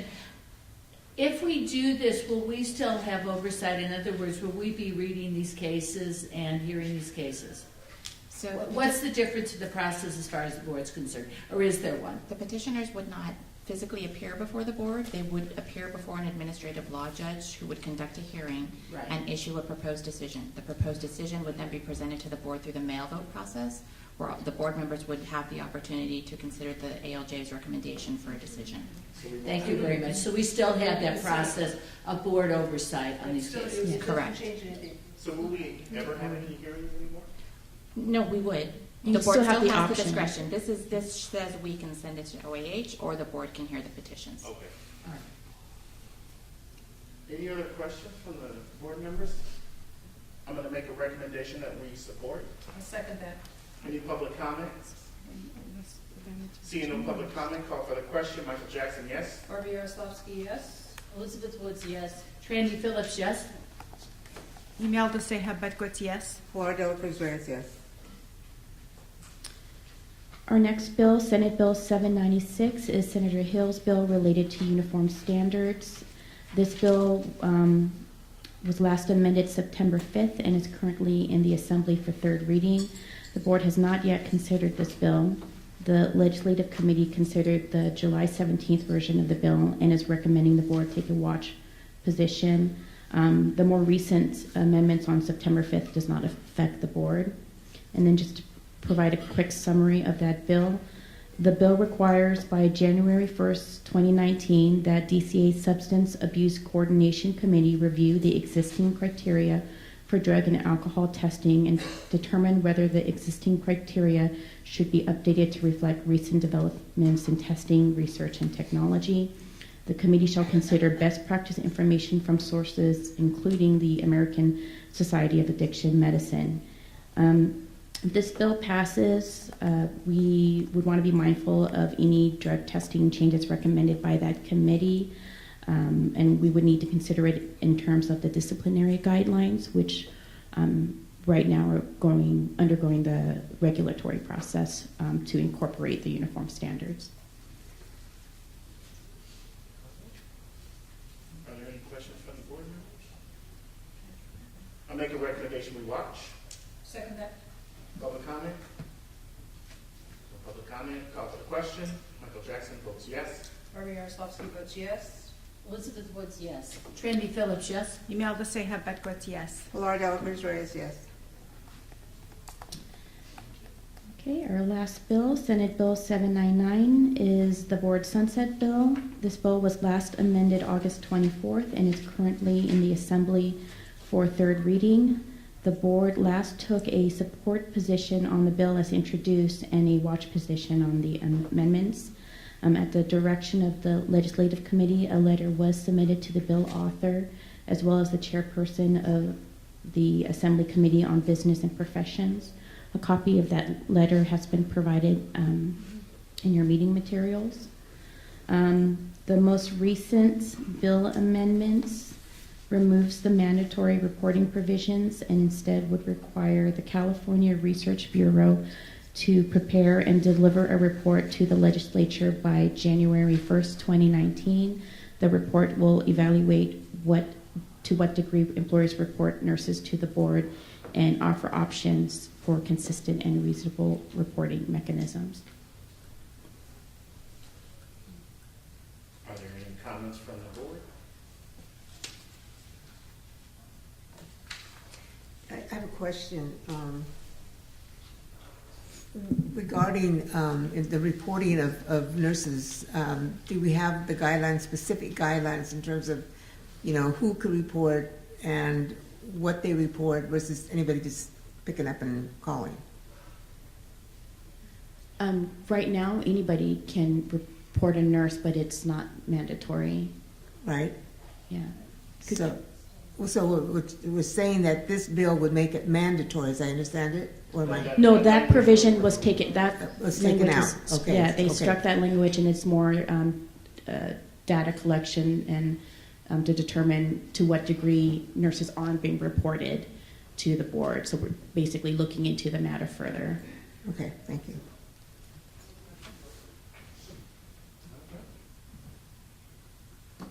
Any other comments from the board? I make a recommendation, we continue to support.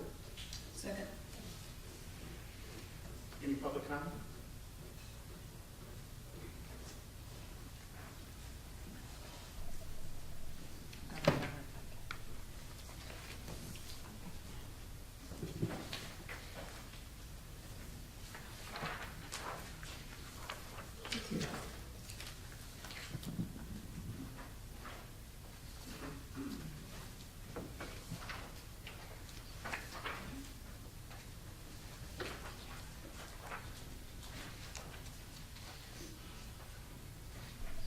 Good morning again, Saskia Kim with California Nurses Association.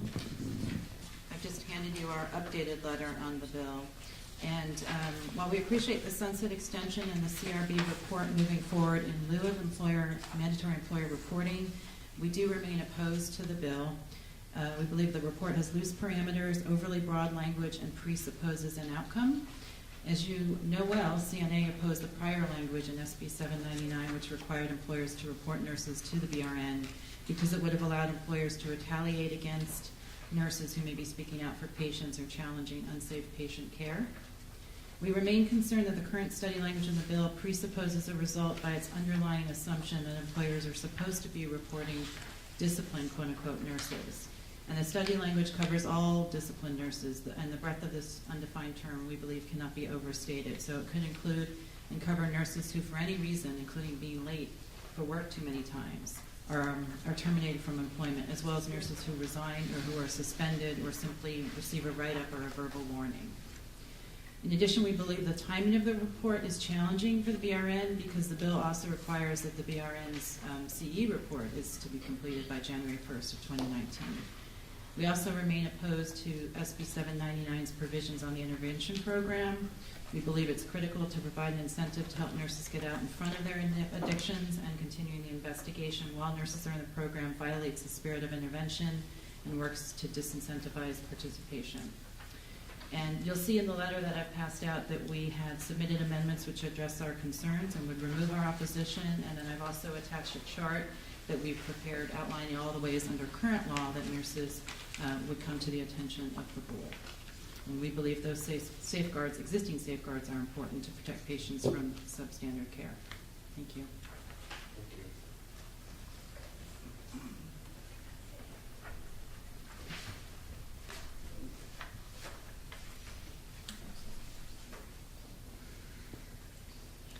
Hi, Catherine Hughes, RN with SEIU.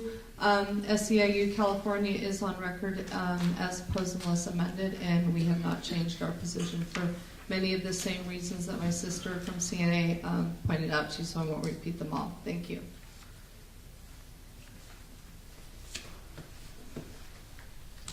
Are you coming to make a public comment too, ma'am?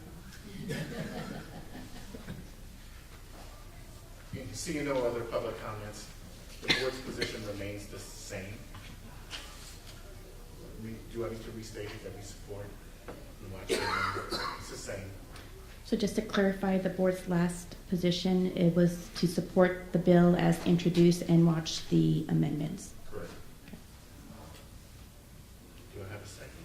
Second, sorry. All in favor? Michael Jackson votes yes. Barbie Yaroslawski votes yes. Elizabeth Woods abstain. Trendy Phillips, yes. Imelda Ceja Betgoetz abstain. Pilar Dela Cruz Reyes, yes. Thank you very much. Okay, and that concludes my report. That's the end of the legislative committee report. Thank you very much. Very good, thank you, Mr. Chair. Now we'll be moving on to item 9.0, which is report of Intervention and Discipline Committee. Barbara Yaroslawski is our chairperson, and she'll be chairing this report. Barbara? Sorry, did you have a comment, ma'am? Yeah. Was it related to? What's that, ma'am? To legislative. Was it one of the bills that we've already covered enough for public comment for each one? It was another bill that I was going to ask you to look at. Was it included in this legislative session? We can't talk about it then, ma'am. Thank you. I'll write you Thank you very much. I would like to turn the meeting over to staff and ask them to introduce themselves and make their presentation. Good morning. My name is Joseph Pacheco. I'm the Chief of Discipline in charge of complaint intake and investigations. I am agenda item 9.1, and I'll give my report to the board. The complaint intake unit currently has a staff services analyst vacancy. At our expert practice coordinator desk, we have an open recruit to fill this vacancy currently. As for program, the BRN has successfully recruited 25 new experts into the enforcement program since March of this year, and we've experienced a sustained increase in EPC applications since the beginning of our new recruitment efforts in February. Our capacity to handle the EPC workload is enhanced, and we're receiving an increased volume of completed expert reports as we work through the backlog. Our expert timeframes have improved slightly, and we anticipate more significant improvements in the coming months. I've included a chart that will show our volumes and timeframes of our expert practice consultant workload over the last 9 months. I won't go into that in much detail. It's there for your review. I've offered in my report some statistics over the last fiscal year for the fiscal year ending June 30th. Complaints received are 4,004 for the year. Arrest and conviction criminal offender reports, or CORI cases as we call them, we received 5,182 for a grand total of 9,186 complaints for fiscal year 2017. Our current complaint intake workload, our complaint intake unit desk investigations pending are currently 1,213. 51 of those are over 1 year old, and we have 68 current cases pending expert review. The committee has the discipline committee has previously asked for some data regarding the source of complaints, and I've provided some data on these cases in my report. All Corey cases are received from a law enforcement source by our fingerprinting. So once a nurse is booked and fingerprinted, the board gets an automatic report. We log those as Corey cases. All other complaints come from a variety of sources. Board staff have reviewed the total complaints for the last 2 complete fiscal years, and the volume of the cases are as follows. For the 2-year totals, complaints 7,216, conviction and arrests 9,512, for a grand total of 16,728 complaints over the last 2 fiscal years. The chart. I'm sorry to interrupt you, but just to keep this in perspective, when you get through making your comments, could you tell us how many licensees we have in the board that you're actually accountable for? So they can, because sometimes the numbers without a percentage. The numbers do seem quite large. But it's a huge board, so if you'll bring that into it later on. I sure can. I can say that now. So the licensees, all RNs in California, licensed RNs, we have approximately 425,000 RNs. 435. Thank you, Stacy. The total number of complaints, if you look at it from an annual point of view, it's less than 2%, or approximately 2% of the grand total of nurses receive complaints. We receive complaints on them. So it's a very small percentage of our overall licensees. And the number of complaints that are logged with your office, what percentage of them end up being dismissed or set aside? Of the 9,000? I don't have that number off the top of my head. That would be interesting.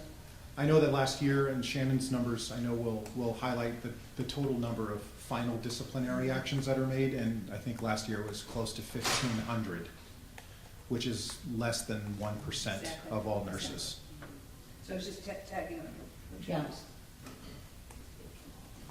Moving on. Any other questions? Okay. I have a question. Sure. On your graph that you show here, where you have the breakdown of where the complaints are coming from, what is, when you have internal 16%, where are those coming from? Internal is a variety of sources. I suspect we have to review these a little more in depth. It's when a board staff initiates the complaint for a variety of reasons. It could be an investigator investigating a case, realizing that another nurse is involved and we have to open a companion case. And it could be a complaint comes in, we could have originally logged it as some other source and have corrected some issue and it's been coded. Thank you. My suspicion is that this section of internal could use some additional review. Could also be across boards, other healthcare agency boards? No, we actually log those as other boards, other government agencies. Yeah. Okay. So you segue into my chart. The chart I've provided you is showing the last 2 fiscal years of data and the source, how that complaint has been reported from source. So the largest category, 20% of all complaints are from the public. Internal was 16%. Out-of-state discipline or discipline received from another state's Board of Nursing is 15%. Industry, which would include supervisors, hospitals, co-workers, someone within their workplace, is 15%. 11% are anonymous. And then there's the other categories are from our CEU or fingerprint audit, other government agencies. We have an online citizen and other if it's not captured from any other source, and then also self-referrals. Those are very small percentages. Any questions? Moving on. The investigations unit. The BRN investigation unit is fully staffed and there are no vacancies. The support staff position that was previously on loan to the probation unit has been returned to the unit. We're very happy about that. I'd like to introduce our newest member of our staff, Special Investigator Danielle Farwell. She is a new investigation in our Southern California unit. As for our program, the pace of incoming investigation referrals remains very high. Despite our strict adherence to DCA's guidelines for investigation referrals and increasing each investigator's pending workloads, the BRN investigation unit again has some unassigned cases. Investigative timeframes continue to be my focus. I'm working closely with Division of Investigation Management staff and the BRN supervising special investigators to identify efficiencies and address the causes of investigative delays. Data in the charts below will show that both D of I and BRN average investigative timeframes are showing continued improvement from historical averages. As of August 22nd, there were approximately 51 BRN investigation cases and 53 DOI cases that have been with their respective units for more than 1 year. Questions before I touch on some stats? Cumulative referrals. It's just a breakdown of where the referrals are going. 48% of the cases are referred to D of I for investigation. 52% are referred to the BRN investigation unit. I've provided some historical production numbers for both BRN and D of I investigations. I won't go into them in complete detail. The one thing I would like to highlight is the average days to case completion, and you can see over time that those numbers are coming down. The average is trending downward. It's been our focus. I'm encouraged by that number. I'm hoping to see some continued improvement over the next year. And that's my report. Joseph, thank you very much for your complete report, and I look forward to working with you both. It's a learning curve. Shannon? I'm Shannon Silberling. I'm the enforcement chief for discipline, probation, and our intervention program.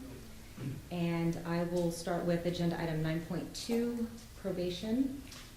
There is a staff service analyst position that we have a vacancy for that has been advertised, and we're hoping to fill that soon. And we've filled our 2 limited term staff service analyst positions. They started this week on Tuesday. On July 26th, both the probation manager and one of the probation monitors did the monitoring module of DCA Solid Enforcement Academy for the staff. The probation unit has initiated a new business process allowing petitioners who have met all probation conditions and other criteria an opportunity to stipulate to an early termination of their probation terms. Through this process, we've been able to remove 45 probationers from the current list of petitioners waiting to appear before the board. Currently, we have 1,219 probationers. Of those, 771 are chemically dependent probationers. We have a total of 1,597 with the addition of the 378 told probationers that live out of state. The average caseload for our probation monitors is about 135 cases. If you include, though, in the told probationers, you're looking at about 177 cases per monitor right now.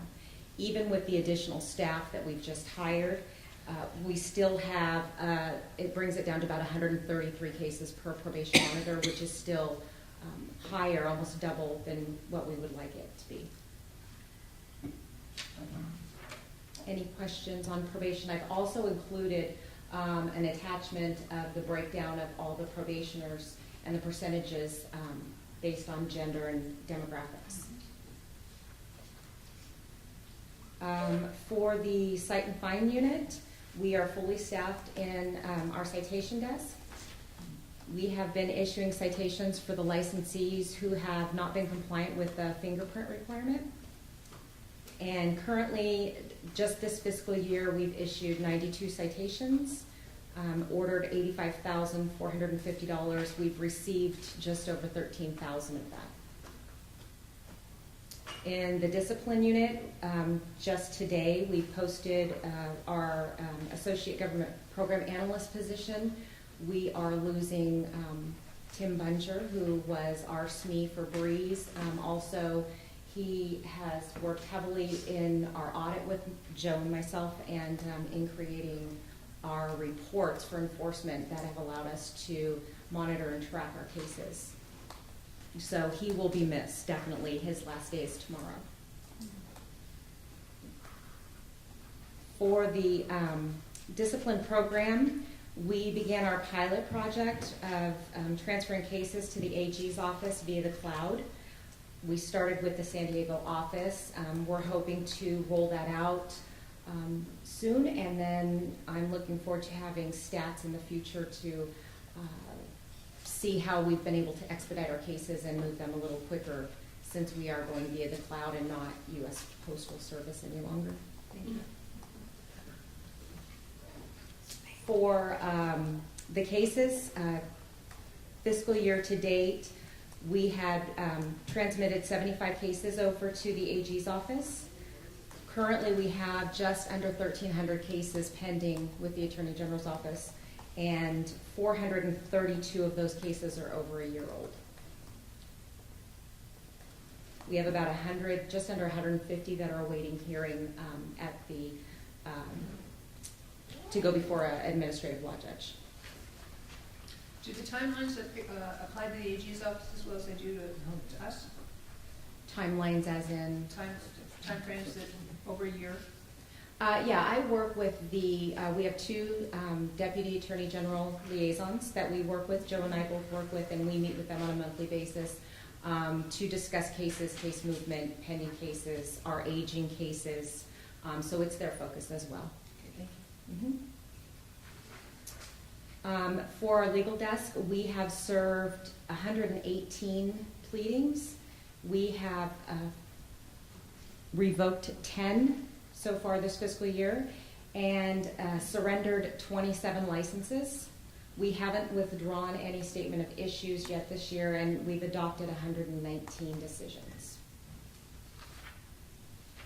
I've also attached 3 stats for the breakout of the advanced practice nursing over the last couple fiscal years and our current to date. Any questions on 9.2? No?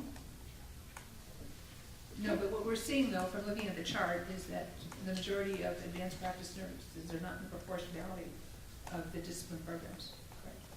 No, but the fiscal years, it looks like they're holding about the same numbers. Right. There's not a big fluctuation in them. Okay, if there's no questions, I'm going to move on to 9.3, and that is the intervention program update. We previously had a staff services analyst position that has been filled, so we are fully staffed in intervention right now. On June 19th, the intervention program staff, along with Virginia Matthews, who is the project manager of Maximus, provided training to approximately 50 nursing and pharmacy leaders at Mission Hospital in Mission Viejo. On August 23rd, the intervention program staff, along with Virginia Matthews again, presented an educational outreach presentation at Citrus Valley Hospital in San Gabriel.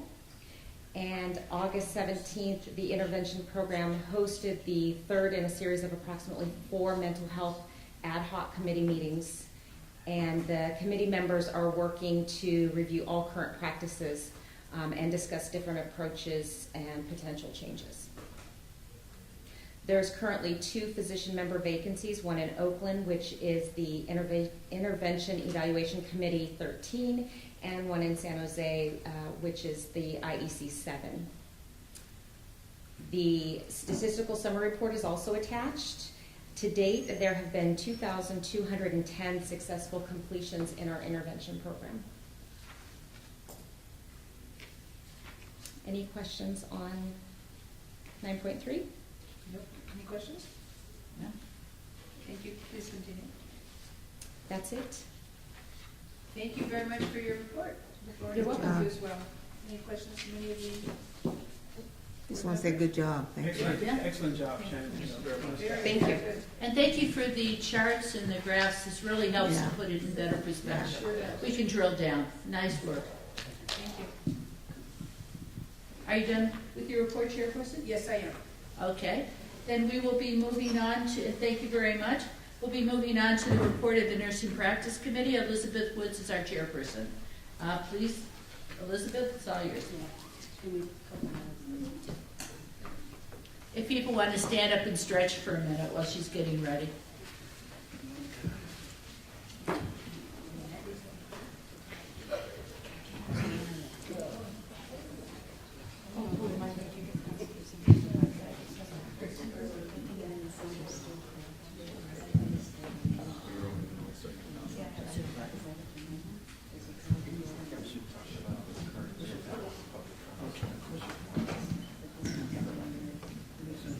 No. Excuse me.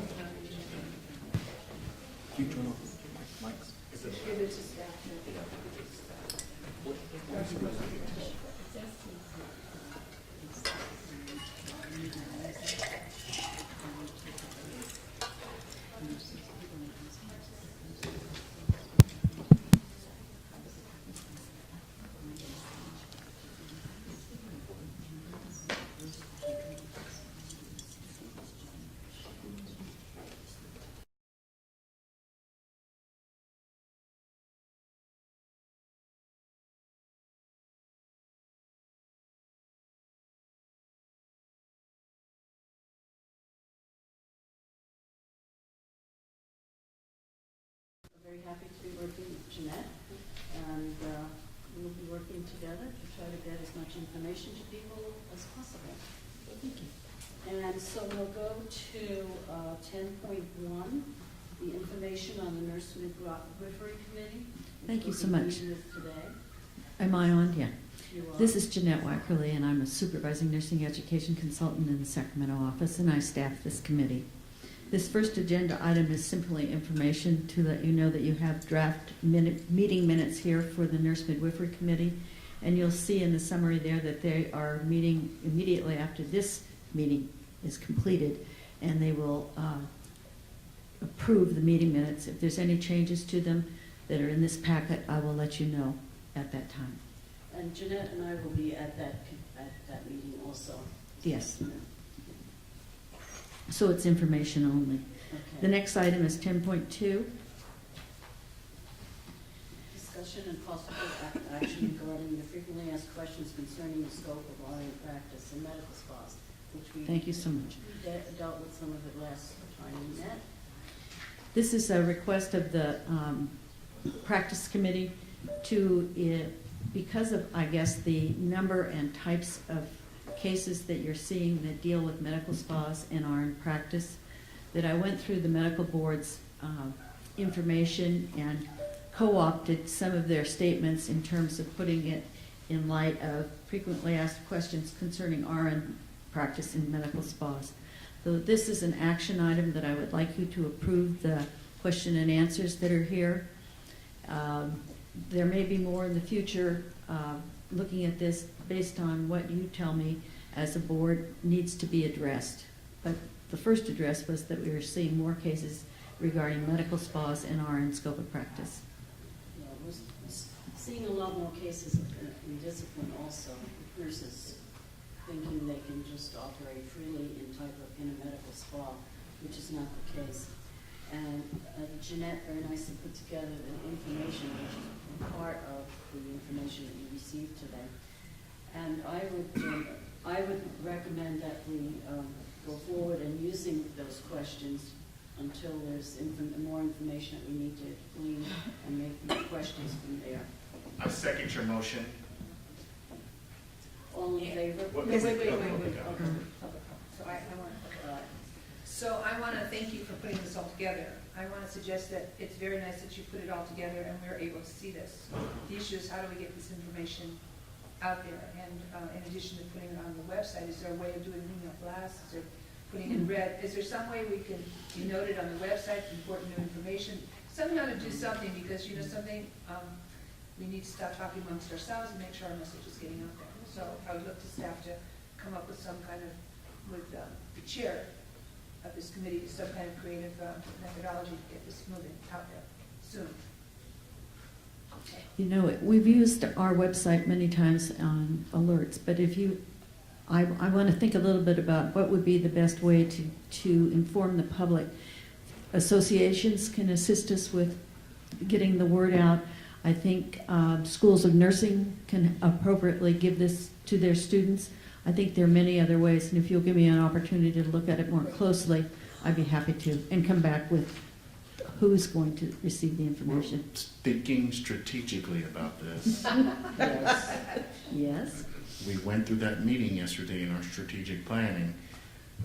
Christina said she's going to work with Breeze to where we can do outreach with the email system, when the Breeze system is updated, where we can pull those emails out and we can reach a vast amount of nurses and stakeholders. Any other comments? Yes, I have a comment. I just want to say, I think it's great that you put this together. I think it's very, very helpful. And I think when we saw this increase, it seems to me, of the nurses in doing Botox, is when we had so many nurses that couldn't get jobs, the new graduates particularly. So I think it's extremely important that the schools really improve the information on the Nurse Practice Act to make sure that is part of the curriculum, so that these students graduating know what they can and cannot do. I think that's extremely important. We'll do work. I want to just echo what Pilar is talking about, and it's not just new nurses. It tends that the business practices of performing healthcare-related items is the one focus that's not addressed in the professional schools as appropriately as in mine. So it's not only this board that needs to push it, it's several other boards that need to be considered that. So as the public, we need to remember that if we don't know what's going on, we don't do it. But by knowing what's going on, it's going to really help for the future of the profession. So I want to thank you. You bet. Thank you. May I have an action, please? To put this. We made a motion and it Did was. you? Okay. Public comment? Seeing none? Michael Jackson, yes. Barbara Yaroslavsky, yes. Elizabeth Woods, yes. Trendy Phillips, yes. Imelda Seja Beckwith, yes. Pilar de la Cruz Reyes, yes. Okay. So we will move then to 10.3, information, review of advanced practice advisory committee application process for interested parties. You have in your packet a number of documents, and I'll just read them off very briefly. Advanced Practice Nurse Committee call for interested parties, the Advanced Practice Registered Nurse Committee itself, the committee membership application, and the appointment sheet. The purpose of the Advanced Practice Committee is to provide recommendations to the board on issues involving nursing advanced practice. The advanced practice registered nurses are nurse practitioners, nurse anesthetists, nurse midwives, and clinical nurse specialists. There were some goals set, and I'll just go over them briefly. Clarify and articulate sufficiency of the 4 advanced practice rules and recommended changes to the Nurse Practice Act and rules. Develop recommendations for joint statements related to scope of practice and advanced practice nursing functions. Review national trends in regulation of advanced practice nurses and make recommendations to the board. Collaborate with other board committees in matters of mutual interest. The suggestion for the committee membership was 4 NPs, 2 CRNAs, 2 CNSs, and 2 CNMs.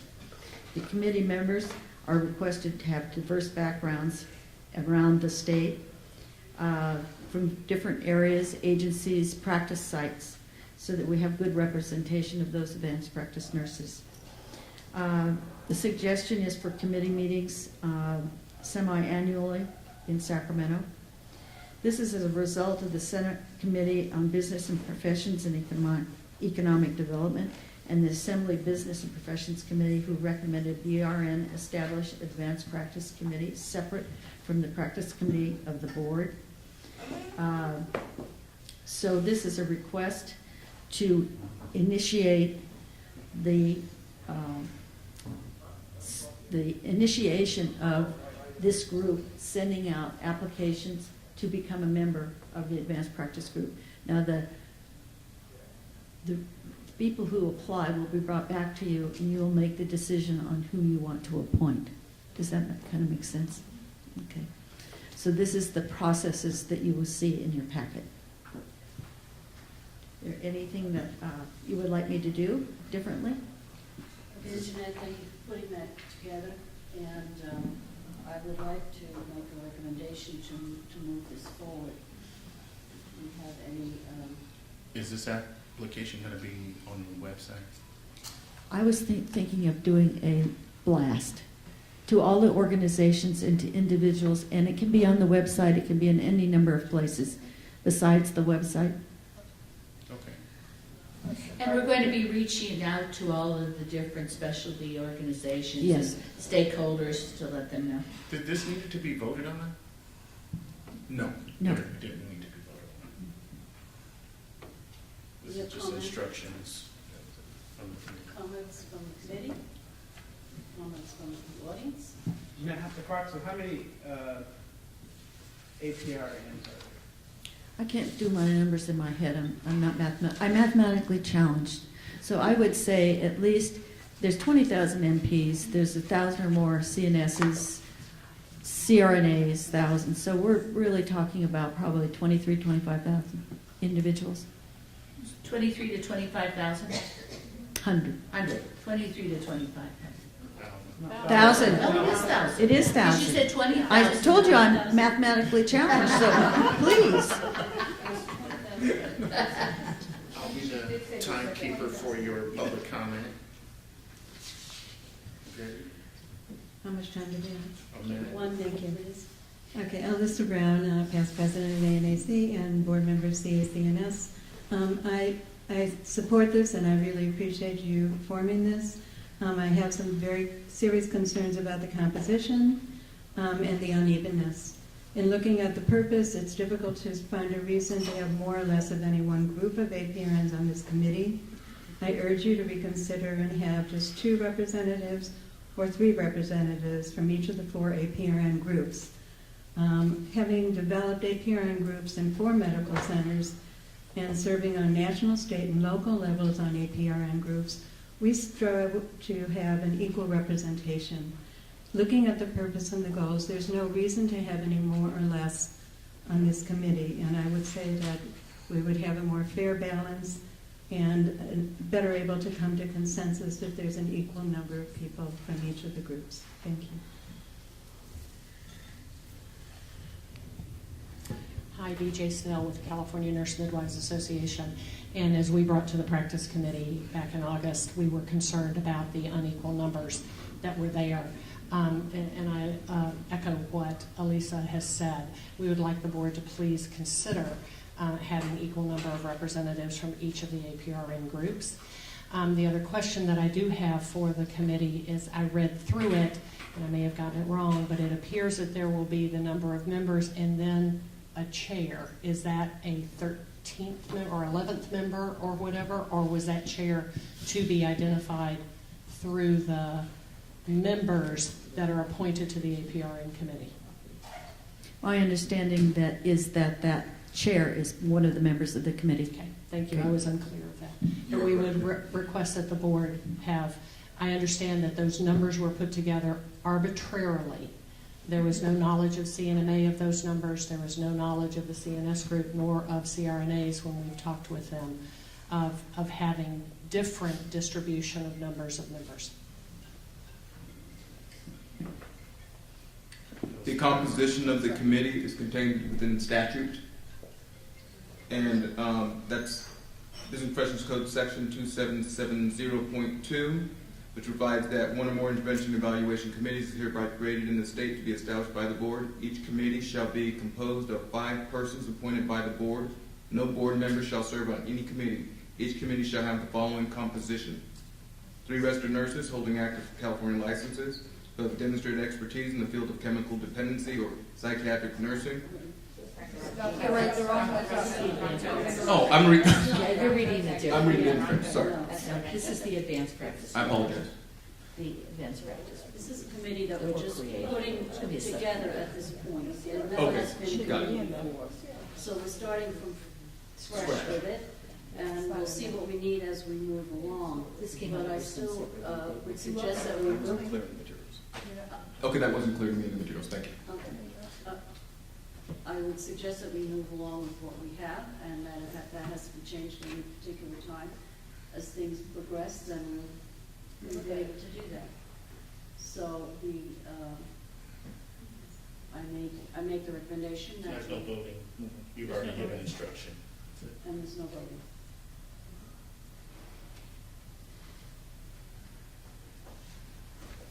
So at this point, Jeanette, since, as the chair stated that she's ready to move forward with this, can we now send out, we'll be able to send out notices and start to get the applications? Yes, I would And the like to do materials that. that you presented is ready to now be broadcast? Yes.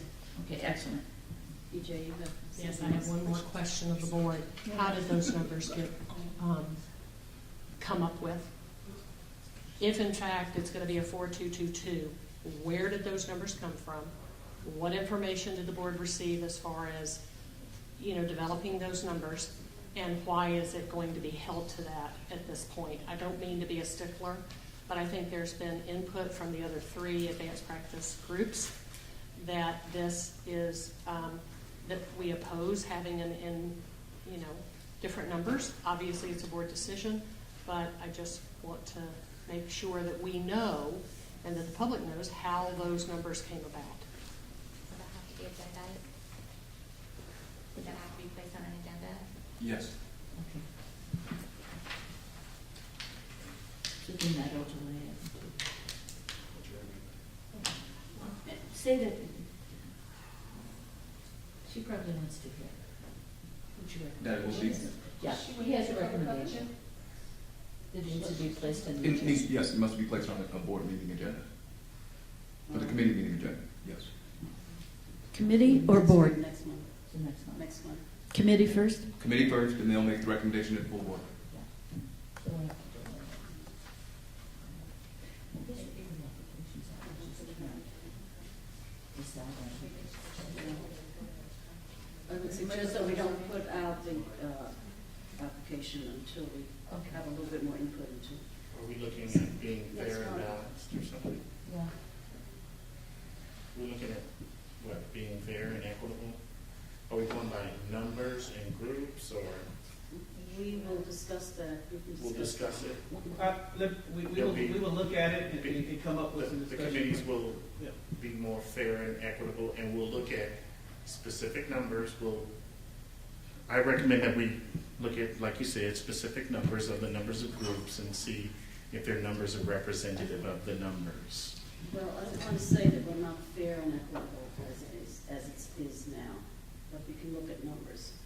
I think when the committee was created, we tried to be given a budget as well to be inclusive and represent pretty much a lot of the groups as well. Considering also the size of the advanced practice nurses and groups as well, so that there's equal representation. But based on the committee's recommendation, I guess we can look at that in more detail. Well, with the advanced practice role, they're not all the same numbers across the board. That's correct. There are more. That's right. There's practitioners, for instance. So that's going to sway us. Okay. Okay, Alyssa Brown again. I suggest, of course, we know there's more MPs, but in terms of, I would suggest you look at the purpose and the goals of this committee. We had many more MPs at the workplaces I was at, but we made sure that we had an equal number of chairs and people in advisory committees representing the groups of APRNs. If you're looking at certain issues that don't require you to have people represent, numbers representing numbers, they certainly will have an advantage in terms of getting their resources and getting information into that committee. But on the committee itself, when it comes to discussing issues and to coming to consensus and looking at legal stuff, I do not see a reason why you would have an unequal number from each group. So I just caution you, sure, if you're going to look only at numbers, then you might decide you only want half a person from one of the groups because they don't have enough people. That's not, I don't think, the deciding factor. So thank you. I appreciate your input. I would like to put this out. Can I do that? Send it out? For applicants, for applicants.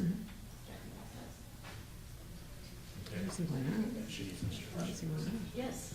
Thank you. Send it out. Thank you. That's the end of the practice committee report.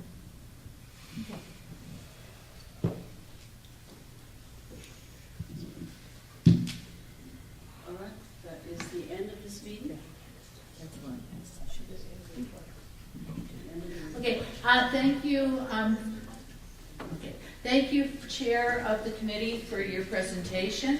Now, before we adjourn the meeting, I'm going to call for 2.0 one more time to see if there's any public comment for items not on the agenda. If there is any public comment, please come forward. Is there any board? Oh. If there's no public comment, oh, okay. My timer out. Yeah, and